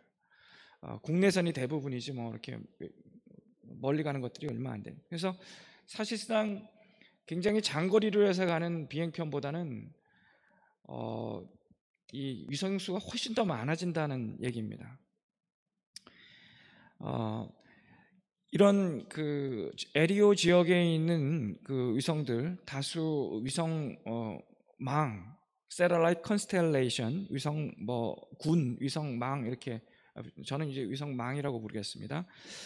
근데 이런 위성망에서 우리가 그 저궤도 지역에 있는 위성망이 정말 많아져 갖고, 나중에 스페이스 X사 혼자서 42,000개 이렇게 하면 뭐 5만 개 전 세계적으로 이렇게 된다고 치면, 지금 나와 있는 계획만 보더라도 이제까지 올렸던 모든 위성들, 뭐 발사했던 모든 위성들, 그리고 뭐 비행기 다 합친 것보다 훨씬 더 숫자가 커지는데, 이렇게 그 빠른 변화가 일어나고 있는데, 이제 그 지금 위성 막 올린 게 5년 정도밖에 안 되거든요. 그런데 우리가 기존에 하고 있던 스페이스 웨더의 그런 서비스 가지고 이런 급격히 변하고 있는 신우주 시대에 이런 활동들을, 우주에서 활동들을 충분히 이가 예경보 서비스를 할 수 있느냐, 이런 좀 질문을 가지지 않을 수가 없게 됐습니다. 그래서 특히 이런 저궤도 위성 수가 폭증하고 있는데 이걸 어떻게 실시간으로 우리가 이 지상에서 지상의 그 날씨 예경보 하듯이 실시간으로 이런 정보들을 좀 제공하는 그런 스페이스 웨더 서비스를 해야 되지 않나, 이제 이런 수요가 요구된다고 할 수가 있겠습니다. 에리오 위성들을 활용한 이런 우주 통신에서 우리 향후 미래 사회의 어떤 그런 발전 가능성 이런 것들을 보면 최근에 이제 아까 말씀드린 그 스타링크를 올려가지고 요번에 이제 불행히도 전쟁이 러시아랑 우크라이나에서 하고 있는데, 전쟁 초기에 보면 러시아가 이제 그런 기간 통신망들을 끊기 위해서 이런 케이블 같은 거 다 끊어버리고 그래서 이제 인터넷도 안 되고 통신도 안 되고 그래서 단절시켰었죠. 그때 이제 그래서 우크라이나랑 외부랑 하는 정보를 다 차단시키고 서로 통신을 못하게 막았는데, 그거를 아주 간단하게 해결했었습니다. 그죠? 그래서 스타링크가 지금 베타 서비스를 하고 있기 때문에 우크라이나에다가 여기 피자판만한 그런 위성 안테나와 와이파이를 쓸 수 있는 우리 보통 휴대폰과 똑같이 생긴 거를 던져주고, 그럼 거기다 이제 파워만 꽂아가지고 하면 그냥 아무나 다 통신할 수 있도록, 전화 쓸 수 있도록 그렇게 바꿨죠. 그래서 그런 통신이 폐쇄하는 걸 아주 쉽게 그냥 막을 수가 있었습니다. 그래서 기존에 이제 우리가 유선으로 유선의 상징인 그런 옵티컬 파이버 대용량으로 우리가 인터넷 서비스하고 이런 것들을 현황을 보면, 이게 또 금년 봄 기준인데 대륙 간의 이런 도시들 그리고 인구들이 많은 지역 이런 데는 아주 그냥 촘촘하게 옵티컬 파이버들이 자세히 인터넷도 잘 되고 됩니다. 근데 여전히 전 지구적에서 보면은 바다나 어디 북극, 남극 이런 데 가고 하면 굉장히 많이 비어 있고, 그래서 지역적인 그런 의존도가 굉장히 높겠구나. 특히 이런 선을 다 끊어가지고 어떤 지역을 고립시킨다 그러면 거기선 이런 기존의 인터넷이나 이런 것들이 전혀 되지가 않겠죠. 한 가지는 이런 지역적인 제한을 이제 뛰어넘는 그런 방법이 가장 대표적인 방법이 우주 인터넷이다. 이렇게 우주에서 직접 전 세계 어디 바다에 가든지 사막을 가든지 할 수 있다라는 그런 거에 상징이 되겠고요. 또 다른 그뿐만 아니라 지역적인 제한뿐만 아니라 우주 인터넷이 이런 기존의 이런 기존 시스템과 크게 차별되는 다른 기술적인 차별성도 있는데요. 그거는 통신 속도입니다. 예를 들어서 우리가 어떤 정보 시스템을 인터넷으로 이렇게 연결해 놓으면 한 지역 대륙에서 다른 대륙으로 가는데 가장 빠른 것이 이제 옵티컬 파이버로 해서 연결해 가지고 갈 텐데, 잘 아시는 대로 옵티컬 파이버에서 가면 굴절률이 있기 때문에 빛의 속도로 가는 게 아니라 굴절률이 1.44 이렇게 되죠. 그래서 1.44분의 1이 되기 때문에 한 69% 정도, 빛의 속도의 한 70%가 거의 70% 정도로 줄어듭니다. 통신 속도가 빛의 속도로 가는 게 아니라. 그러니까 대륙을 건너갈 때는 제일 빨리 가는 게 빛의 속도의 70%로 가는 게 제일 빨리 가는 것도, 그것도 일직선으로 간다고 했을 때. 근데 이제 위성에서 보면은 위성은 이제 이렇게 위로 여기 오른쪽 위에 그림에 보시면 녹색 선을 따라서 통신을 하게 되고, 지상에서 한다 그러면 지구 표면을 따라서 오니까 이제 빨간 선을 지구 표면에 따라서 가게 되는데, 물론 고도에 따라서 위성이 높으면은 지상에서 위성까지 올라가는데 더 이렇게 많이 돌아가니까 이 거리, 이동 거리는 더 되지만 전체 이동 거리가 70% 정도 줄어들어도 지상보다 더 짧으면, 더 빠른 시간에 갈 수 있으면 더 빨라질 수가 있습니다. 이게 멀어지면 멀어질수록 그런 효과들이 더 많이 나타나겠죠. 왜냐하면 위성과 지상 간에 걸리는 시간은 정해져 있기 때문에. 그래서 이제 위성이 이런 식으로 계산을 하면, 위성이 오른쪽 아래 그림 보면 이제 까만 부분은 위성을 통해서 하는 게 더 빠른 거고, 저기 회색으로 된 거의 윗부분은 옵티컬 파이버를 하는 속도가 더 빠른 겁니다. 그래서 보면 이제 세로 X축이 이제 이 지상에서 떨어지는 게 거리가 얼만큼 되냐. 오른쪽으로 갈수록 멀면 멀수록 예를 들어서 뉴욕이랑 서울이다, 또는 LA랑 런던이다.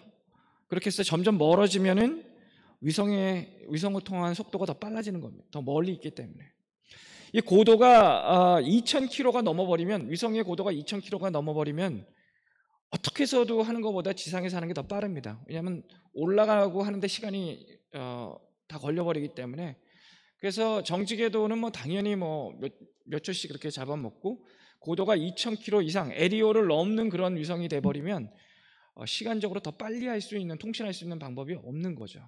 그래서 LEO에서 고도를 낮추는 거는 이런 통신 속도를 빠르게 하는데도 굉장히 중요하다라는 것을 알 수가 있습니다. 근데 우리가 속도가 빨라서 이렇게 중요하냐라고 할 수 있지만, 이게 무슨 한 지역에서 증시가 마감됐는데 그 증시가 마감된 그런 숫자가 다른 대륙에 가장 빨리 전달돼 갖고 자동으로 처리해서 그 숫자를 기반으로 해서 또 이렇게 구매한다든지 이렇게 할 때 제일 빨리 되는 게 간다면 경제적으로도 이게 엄청난 임팩트가 있겠죠. 그래서 지금 이런 증권 회사들이나 이런 데도 옵티컬 파이버를 새로 깔아갖고 속도가 빨라지고 성능이 좋아지면 다 굉장히 많은 거액을 들여가지고 다 그 서비스를 채택하고 지금 그런 와중인데, 근본적으로 이건 속도가 다른 그런 우주 인터넷인 경우엔 이런 특징이 있습니다. 근데 이제 불행히도 그 LEO 위성들이 이렇게 많아지면 우리가 지금 관심 있어 하는 그런 스페이스 웨더에 의한 영향들을 많이 받지 않겠냐, 이런 걱정이 앞서고요.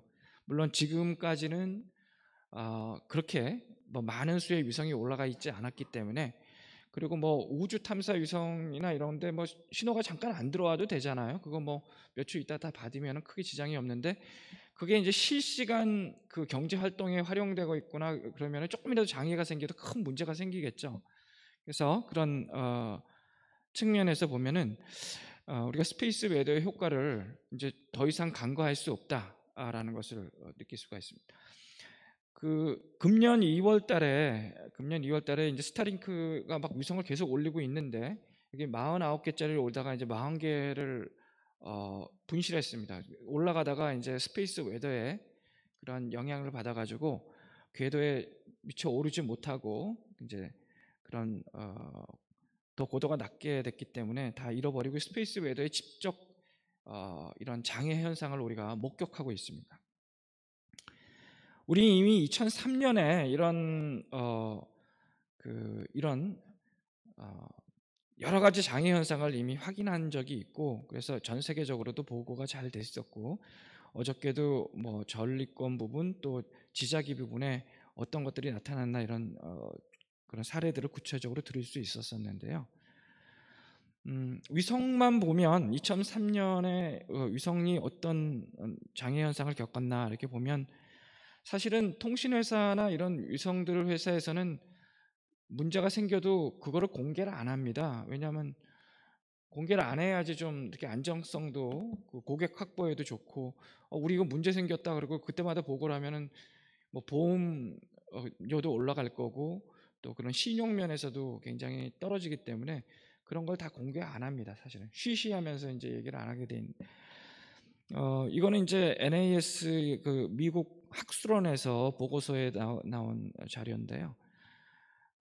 내셔널 아카데미 오브 사이언스에서 나온 보고서인데, 이건 노스롭 그루만이라고 군수회사에서 모은 자료입니다. 그러니까 군수회사는 위성들 굉장히 많이 알고 있으니까 거기서 한 걸 가지고 이렇게 보니까 2003년에 위성 장애가 생겼던 게 이렇게 확 뛰더라라는 것들이 알려져 있습니다. 그래서 여기 이제 2013년에 영국의 로얄 아카데미 오브 엔지니어링 왕립공학원에서 발표를 한 걸 보면, 약 2003년 기준 그런 태양 폭풍 현상이 있으면은 약 10%의 위성들이 장애를 겪는다라는 것이 이제 보고가 되어 있습니다. 그런데 이런 10% 오는 게 2003년에 오고 지금 안 하면 뭐 20년 가까이 안 왔는데 뭐 또 오겠냐, 이런 조그만 그 장애 현상들은 계속 보고가 되고 있었지만 저렇게 대표적으로 큰 아주 그런 사건들이 뭐 얼마나 자주 오겠냐, 이런 걸 또 볼 수가 있는데, 저희가 요번에 우리 코비드 19 팬데믹을 맞이하면서 그런 거에 대해서 좀 이렇게 주의가 커졌습니다.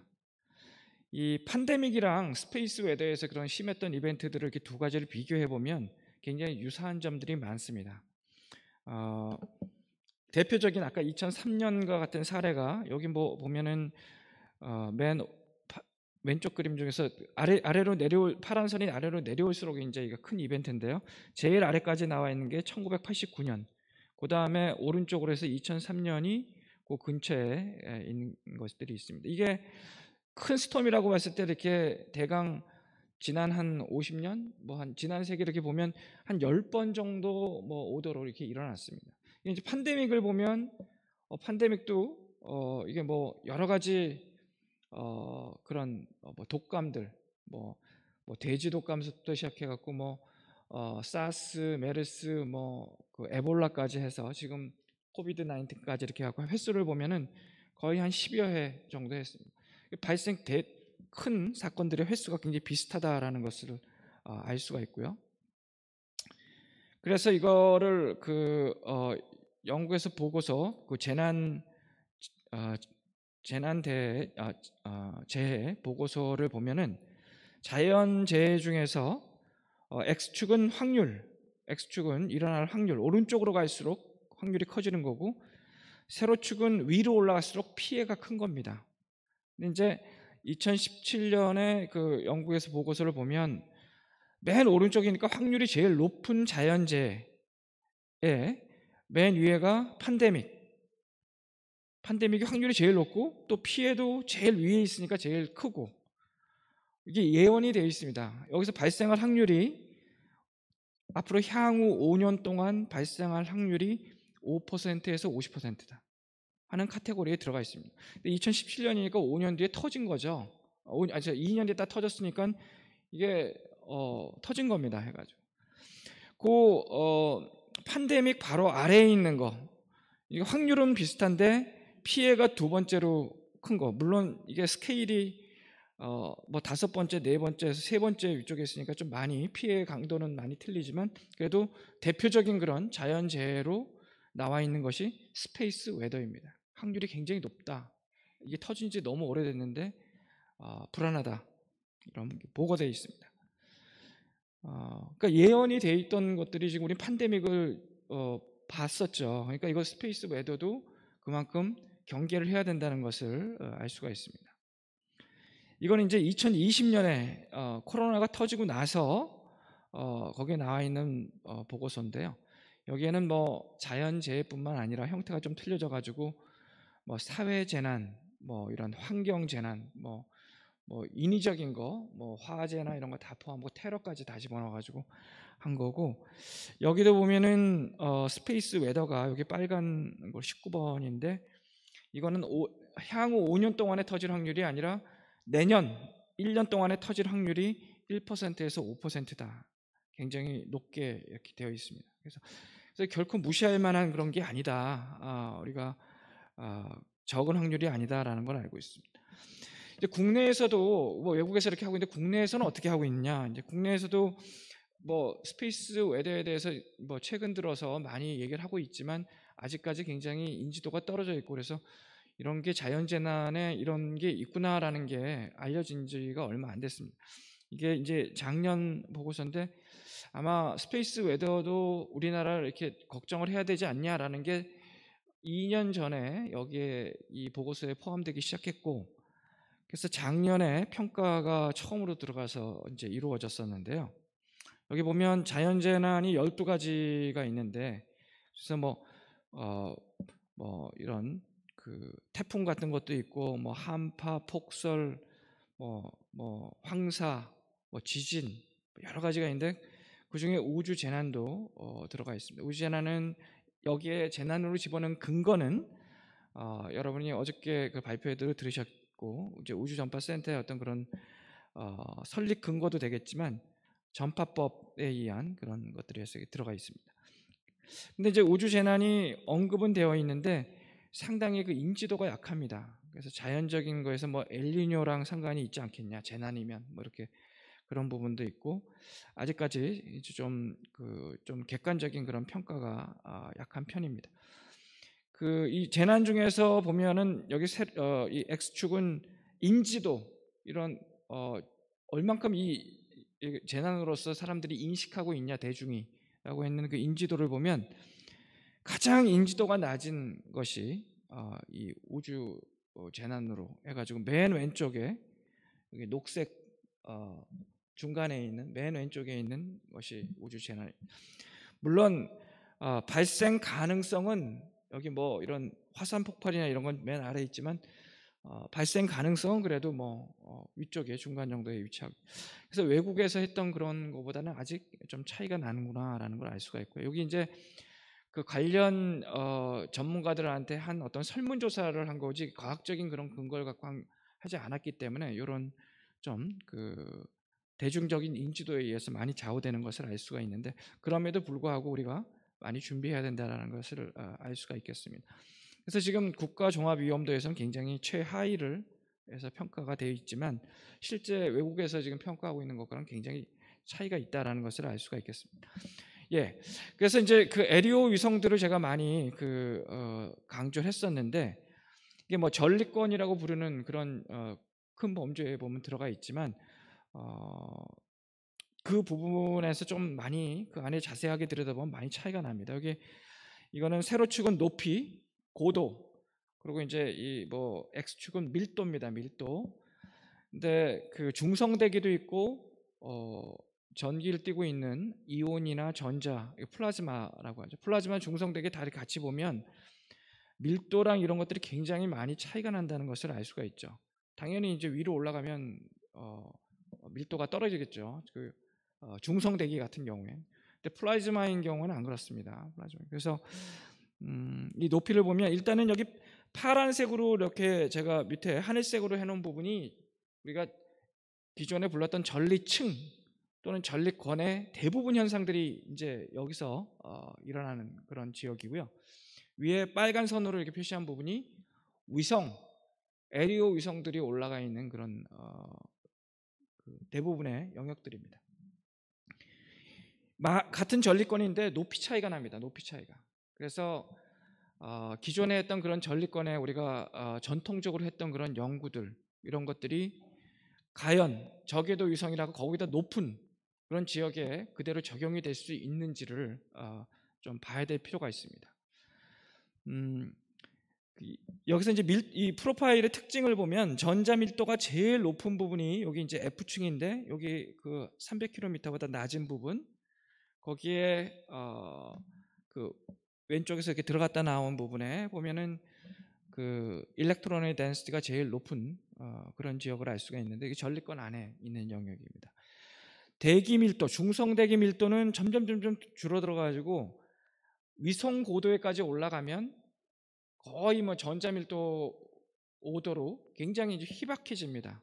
반면에 이 전통적인 전리층 영역, 전리권 영역으로 내려오면 중성 대기 밀도가 전자 밀도보다 뭐 100만 배, 10,000배, 100만 배 더 여전히 큽니다. 그래서 중성대기와 그 플라즈마의 상대적인 비율에 따라서 운동이 완전히 달라지는데 이런 외부에서 어떤 섭동이나 들어가거나 하면 우리가 지전류 변하고 하는 그런 지전류를 만들어내는 커런트, 전류가 어디서 생기냐 그러면 다 이 전리권 영역 100km 내외에서 다 생깁니다.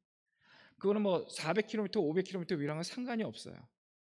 그래서 그 100km에서 생기는 지역을 갖다 다이나모 리전이라고 하는데 그런 것들이 굉장히 우리 이런 모델링하거나 지전류하거나 중요하고 저궤도 위성이 있는 데는 전혀 상관이 없다라는 겁니다. 그래서 이게 전리권은 전리권인데 조금 그 위치에 따라 틀리구나라는 걸 알 수가 있고요. 그런 거를 우리가 좀 자세하게 들여다보는 그런 스페이스에 대해 새로운 저궤도 위성을 중심으로 해서 새로운 것들을 보면은 레디오 어컬테이션이라고 해서 전파 뭐 엄폐 어컬테이션, 그냥 RO라고 부르겠습니다. 전파 원패. 이거들은 보면 위성에서 지상으로 하는 게 아니라 위성과 위성 사이, 그러니까 그 중간을 전파를 이렇게 쏴가지고 그 지나는 동안, 위성에서 위성 지나는 동안에 그 전리권의 상태가 어땠냐를 모니터링, 감시하는 거죠. 근데 아까 전자 밀도가 높은 데가 어디였죠? 200km 정도 되는 데가 제일 높았습니다. 그래서 장애가 생기거나 변화가 생기거나 그런 건 다 거기에서 생기는 변화 때문에 이게 뭐 RO도 크게 나타나고, 그거보다 더 높은 데로 올라가면 전자 밀도가 확 줄어들기 때문에 그럼 별로 기여를 안 하고 이런 RO 시그널 변화에도 거의 영향을 주질 않습니다. 그래서 LEO 위성이 있는 그 위치는, 높이는 RO에서 나오는 그런 신호가 보여주는 그런 높이보다 훨씬 더 높이 있다, 틀리다라는 것을 여전히 알 수가 있는 거죠. 그래서 오른쪽에 그림을 보시면은 이런 그 RO를 가지고 이렇게 모니터링을 하고 있다는데, 이 효과는 200km가 중심으로 약간 위아래에 있는 그런 효과들이 크게 나타나는 거고, LEO 위성에서 보는 그런 변화 값은 아니다라는 것을 추측하실 수 있겠습니다. 우리가 또 이제 그 여러 가지 그 모델을 사용해서 전 지구적인 이런 걸 커버하려고 그러는데, 뭐 지오스페이스 모델이라는 것도 이제 하고 있고, 그런데 이 지오스페이스 모델들은 아까 말씀드린 커런트가 생기는 지역이 중요합니다. 그 커런트는 다 100km 정도에서 생기는데, 다이나모 지역이라서 거기서 전부 다 경계 조건을 사용해 가지고 그림 그리고 이렇게 하는 겁니다. 그러니까 그 모델들의 경계는 100km에서의 변화를 보여주는 거지, 거기서 200을 넘어서 500 이런 데를 보여주는 게 아니라는 거죠. 그래서 우리가 LEO 위성들에 대한 걸 보면, 물론 큰 변화가 있으면은 500에도 당연히 영향을 받아서 같이 이렇게 변하고 하는 것들은 있겠지만, 그 현장에서 어떤 값을 변하고 위성이 어떤 상태에 있는지를 아는 건 아니라는 그런 뜻입니다. 근데 우리가 관심 있는 건 LEO 위성들이 어떤 스페이스 웨더에서 어떤 영향을 받고 있느냐, 이제 이런 것들이 중요하기 때문에, 만일 우리가 적절한 위성들을 가지고 이렇게 지구 주변에 골고루 그 높이에서 스페이스 웨더를 감시할 만한 그런 역량을 갖고 있다 그러면 거기선 굉장히 좋은 정보들을 얻을 수가 있겠죠. 그리고 위성이 이제 몇만 개가 올라가는 그런 시대에서는 그런 정보들이 지역별로도 필요하고 또 실제 사용될 확률이 점점 높아진다고 할 수 있겠습니다. 이제 뭐 동영상인데 여기서는 지금 나오질 않았는데요. 하여튼 이 위성에서 직접 쟀을 때 위성 위치에서의 그런 스페이스 웨더 상태, 그런 것들을 감시하는 그런 모델이 이제 신우주 시대에는 필요할 거다. 기존에 있던 RSG라고 하는 그런 태양 X선이나 태양 고에너지 입자, 또는 지자기 전체 지구에서 평균한 이런 양 가지고는 이 저궤도 위성을 감시하기에는 역부족이다. 그래서 또 특히 뭐 통계적으로 보면 약 10% 위성이 장애가 생겼다고 그랬는데, 2003년급 그런 게 터졌을 때 그 10%의 위성이 뭐 분명히 얻은 지역적인 특성이 있을 겁니다. 어떤 고도에서 어느 지역에서 어떨 때 많이 발생했다는 걸 알아야 될 텐데, 지금 그런 거에 대한 준비가 전혀 안 돼 있고 예경보고 불가능하다는 거죠. 그래서 방향이, 우리가 향후해야 되는 그 스페이스 웨더의 그런 개선 방향은 이런 쪽을 지향해야 되지 않나 하고 말씀드릴 수 있겠습니다. 이거는 뭐 제가 그렇게 설명을 드렸지만 제 생각이 아니고요. 제 생각이 아니고 그 미국 학술원 내셔널 아카데미 오브 사이언스, 그리고 내셔널 아카데미 오브 엔지니어링 NAE 뭐 이런 데서 보고서를 냈습니다. 이렇게 위성들 많이 만들어 가지고 이런 걸 대비해야 되지 않냐. 이거를 주도한 사람은 여기 뭐 토마스 주르부켄이라는 사람인데, 지금 나사에서 과학 총책임자입니다. 제일 높은 사람. 거기에 이제 이거 발표하고 나서 나사로 옮겨서 그 자리에 계시고요. 그래서 이게 이런 것이 방향이 옳은 것이냐라고 해서 보고서 책으로 이렇게 냈습니다. 거기에 보면 결론에, 컨클루전에 이제 10개에서 100개 위성으로 해서 조그만 위성들을 해가지고 큐브셋 컨스텔레이션 위성망을 이용해서 스페이스 웨더의 핵심적인 관측을 제공하고, 여기서 이제 이런 양들을 잰다 그러면은 그 스페이스 웨더의 아주 유용하게 될 것이다라는 결론을 여기서 내놨었습니다. 이게 2016년, 17년에 나왔기 때문에 5년밖에 안 된 거죠. 그리고 이제 또 이제 몇 년 전에 국제 우주 연구회에서도 국제 학회인데 여기서도 이런 똑같은 소형 위성들을 이용해서 스페이스 웨더를 감시해야 된다라는 그런 타스크 그룹들이 형성이 돼서 지금 활발하게 활동을 하고 있습니다. 결론은 저희가 이제 대형 스페이스 웨더를 이렇게 팬데믹이랑 비교를 해보면 굉장히 이 발생 가능성이나 이런 것들이 그렇고, 그다음에 이제 글로벌하게 피해를 준다. 그리고 특히 우리 지금 4차 산업혁명과 신우주 시대에 이런 필요한 그리고 그런 대응 체계가 필요하다. 이렇게 말씀드릴 수 있겠습니다. 에리오 위성망이 이제 폭발적으로 증가하는 게 이제 뉴스페이스 시대의 대표적인 특징이기 때문에 우리가 경제 활동, 초연결 사회로 대표되는 그런 경제적인 활동에 이런 서비스가 유용하게 사용될 것이다. 그래서 지금 우주전파 센터에서 몇 년 전서부터 이렇게 추진하고 있는 이런 초소형 위성망은 뉴스페이스 시대에 시의적절하고 향후 활용 가능성이 매우 높아 보인다. 그리고 굉장히 국제적인 그런 선도 역할을 시작하는, 그런데 매우 어울리는 주제가 아닌가 그렇게 생각합니다. 예, 이상입니다. 감사합니다. 네, 교수님 발표 감사드립니다. 지금 시간이 많이 지연이 돼서 질문을 이제 유튜브 댓글에 달아주시면은 제가 전달 드리도록 하겠습니다. 다시 한번 큰 박수 부탁드리겠습니다. 네, 본 세션 이제 마지막 발표로 이제 위성전파 감시센터 김광희 과장님을 모시겠습니다. 박수 부탁드리겠습니다.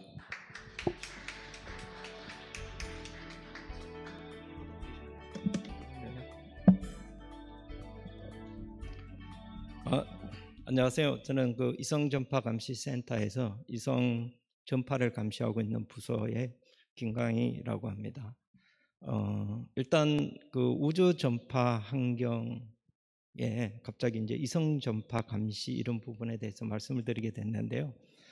좀 생뚱 같은 얘기일 수 있지만 인공위성은 아시다시피 그 인공물체잖아요. 인공물체이고 유엔 협약에 의해서 ITU에 등록하도록 되어 있고, 또 인공위성은 관측위성이 됐든 통신위성이 됐든 지구하고 통신을 해야 되는 거고, 그 통신은 전파를 이용하고 있습니다. 그리고 이제 아까 이 우주 전파 환경도 전파법에 따라서 우리가 이제 예측을 하듯이 모델링도 하고,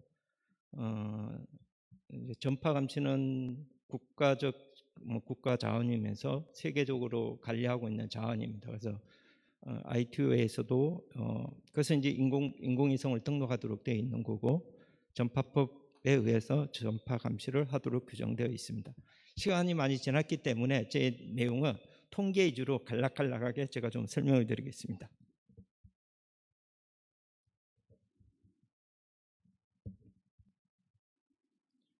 이건 생략하고요.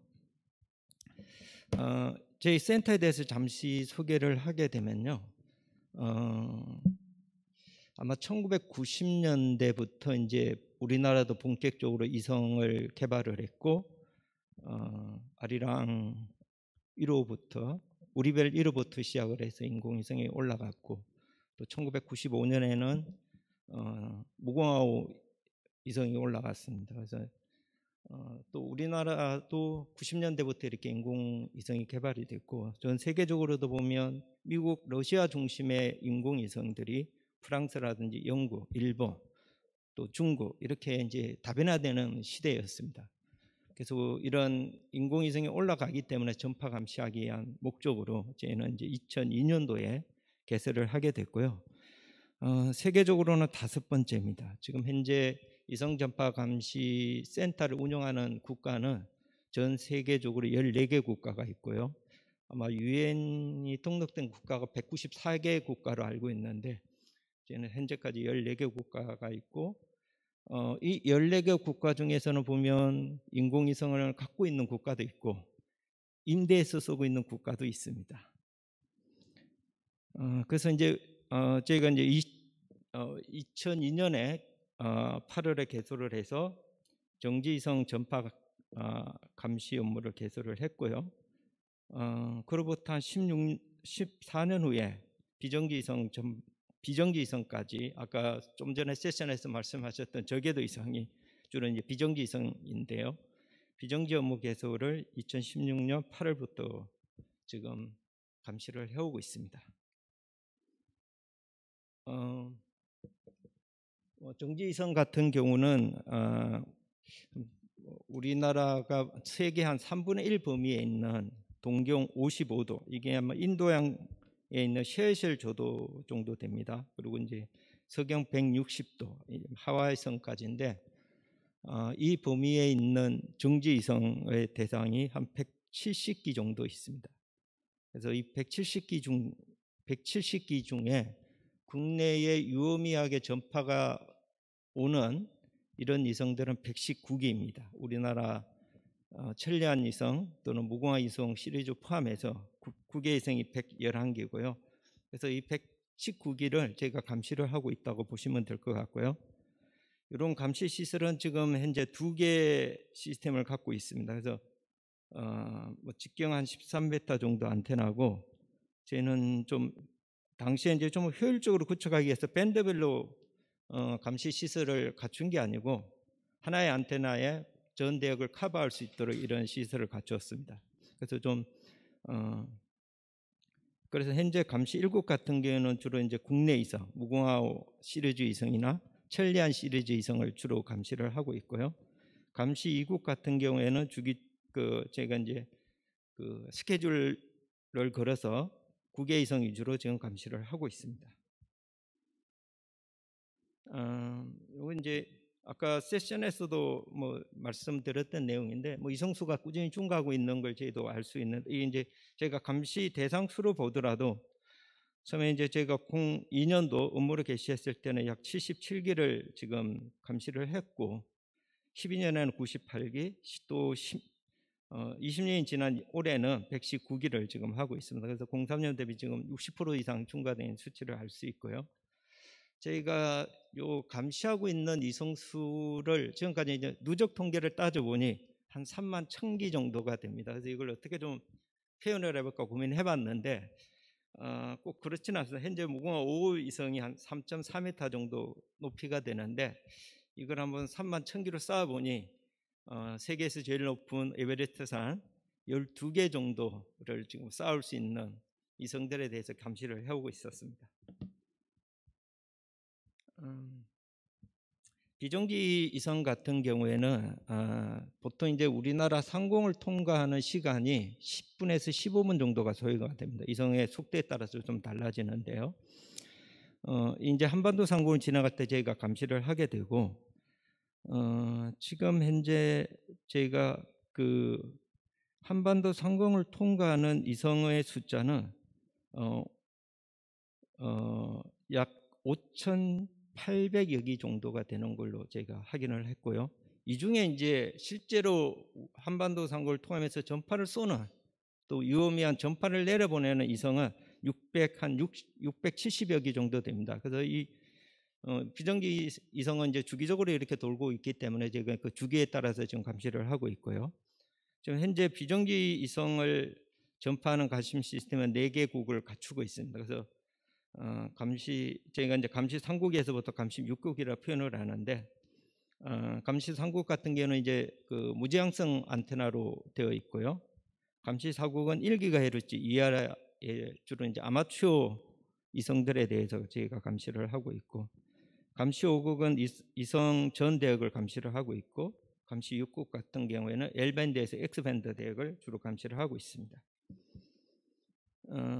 아까 이제 발표했던 세션에서 이제 이성이 이렇게 증가하고 있다라는 걸 말씀을 해주셨는데, 또 지금 현재 우리가 감시하고 있는 현황을 보시더라도 최근 비정지 이성 같은 거 제가 2016년부터 개시를 했는데, 이때 아까 발표했던 것과 같이 한 1000여 기 정도 있었습니다. 지금 현재는 5,792기가 있어 6년간 6배가 증가했고, 이거는 이제 저궤도 이성 대부분이 이렇게 늘어나는 것은 저궤도 통신을 위해서 이제 올라가고 있는 이성들로 저희들도 확인하고 있습니다. 그래서 앞으로는 비정지 2030년경 정도 되면 저궤도 이성 통신이 거의 대세가 된다는 게 이제 요즘 전문가들이 예측을 하고 있는데요. 우리나라에서도 제가 확인한 바에 의하면 한 170, 거의 한 200기 정도가 이렇게 비정지 이성이 쏘아 올라진다고 합니다. 그래서 저희들도 이제 비정지 이성에 대한 전파 감시의 중요성을 더 인식하고 있고 앞으로 이 부분을 더 확대할 계획을 갖고 있습니다.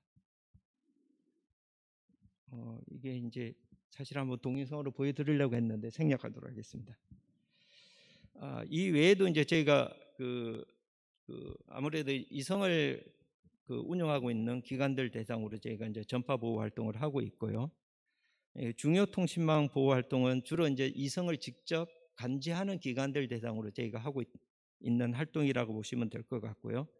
지구구 운영실 때는 이성을 직접 감지하고 있지는 않으나 이성을 주로 이제 수신하는 이런 기관들 대상으로 국내 한 330개 기관이 있습니다. 그래서 이들 대상으로 저희가 주변에 유해한 혼신이 들어오는지 안 들어오는지 이런 부분까지 저희가 활동을 하고 있고, 또 이제 주로 이제 차이나셋이나 이게 일본 셋 같은 경우, 재팬 셋 같은 경우가 이제 워낙 무궁화호와 인접해 있기 때문에 이들이 이제 국내에 들어오는 신호 같은 경우에는 국내 18개 포인트를 제가 매년 선정을 해서 감시를 측정을 해서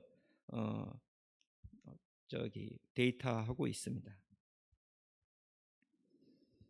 이 외에도 이제 아무래도 전파를 사용하다 보니까 이게 이제 혼신을 받게 되고, 혼신의 종류는 감지하는 주파수 때에 나타날 수 있고, 또 이성으로부터 중요한 데이터가 내려오는 하향 링크 쪽에 전파 혼신이 발생하는 사례도 있습니다. 그래서 이런 부분들을 저희가 감시 시스템을 이용을 해서 저희가 분석을 하고 있고, 또 사전에 저희가 차단하는 이런 작업들을 지속해주고 있습니다.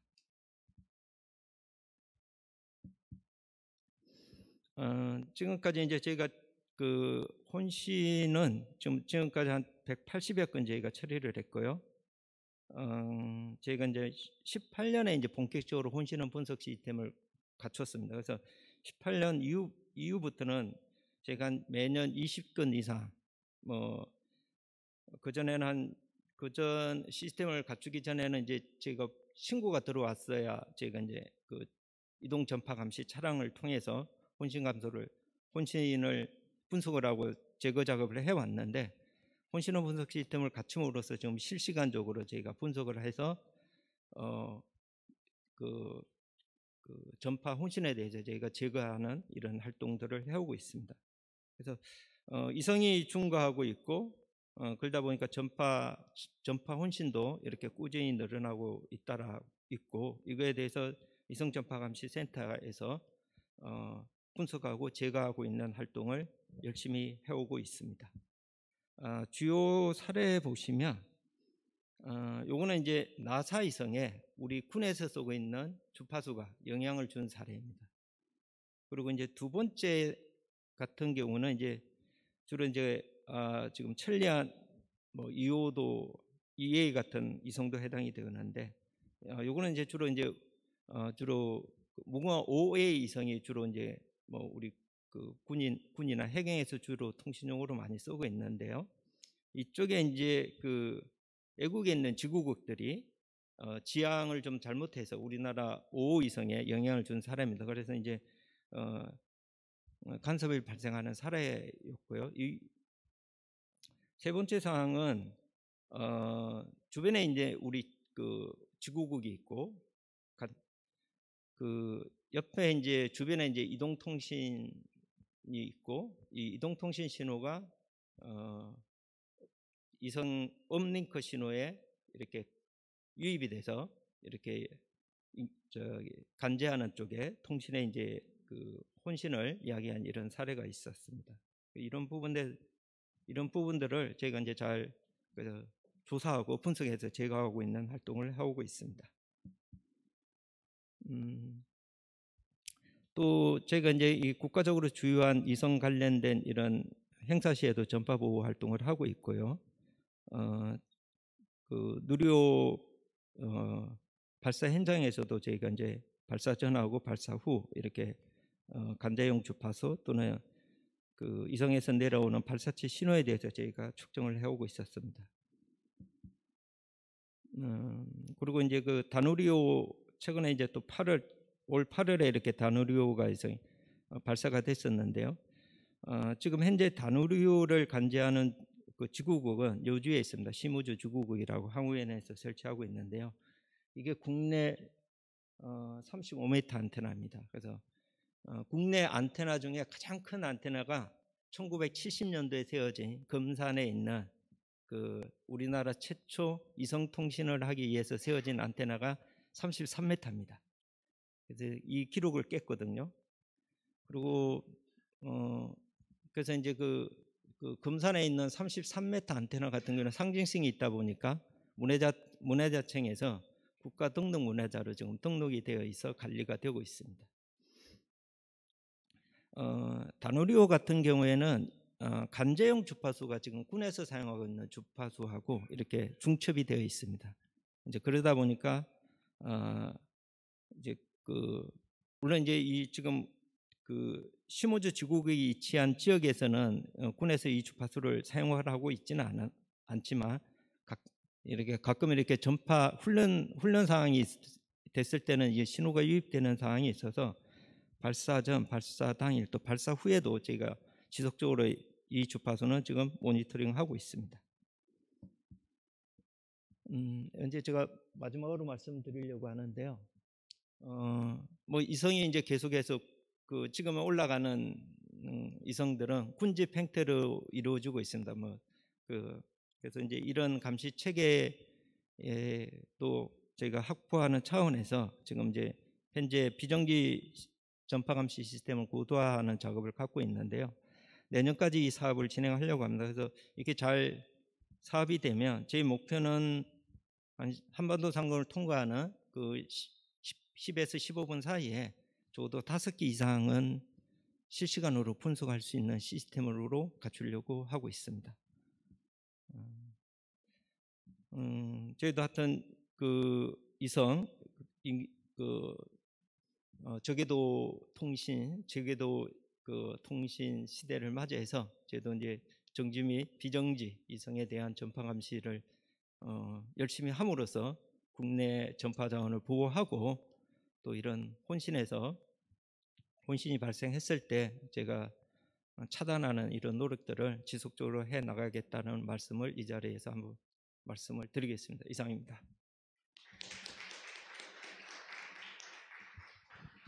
네, 과장님 발표 잘 들었습니다. 이 위성수가 증가하면서 이제 위성전파 감시센터 역할이 조금 더 중요해지지 않았나 생각을 하고 있습니다.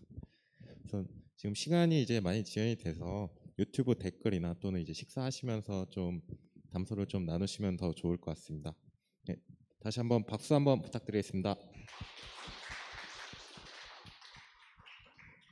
그럼 이것으로 모든 발표를 마치고 이제 세션 2를 마무리하도록 하겠습니다. 함께해 주신 연사분들 그리고 이제 참가자 여러분께 감사 인사드립니다. 감사합니다. 네, 고맙습니다. 세션 2를 훌륭하게 이끌어 주신 박지웅 연구사님께 감사드리겠고요. 발표해 주신 연사분들께도 감사의 인사를 드리겠습니다.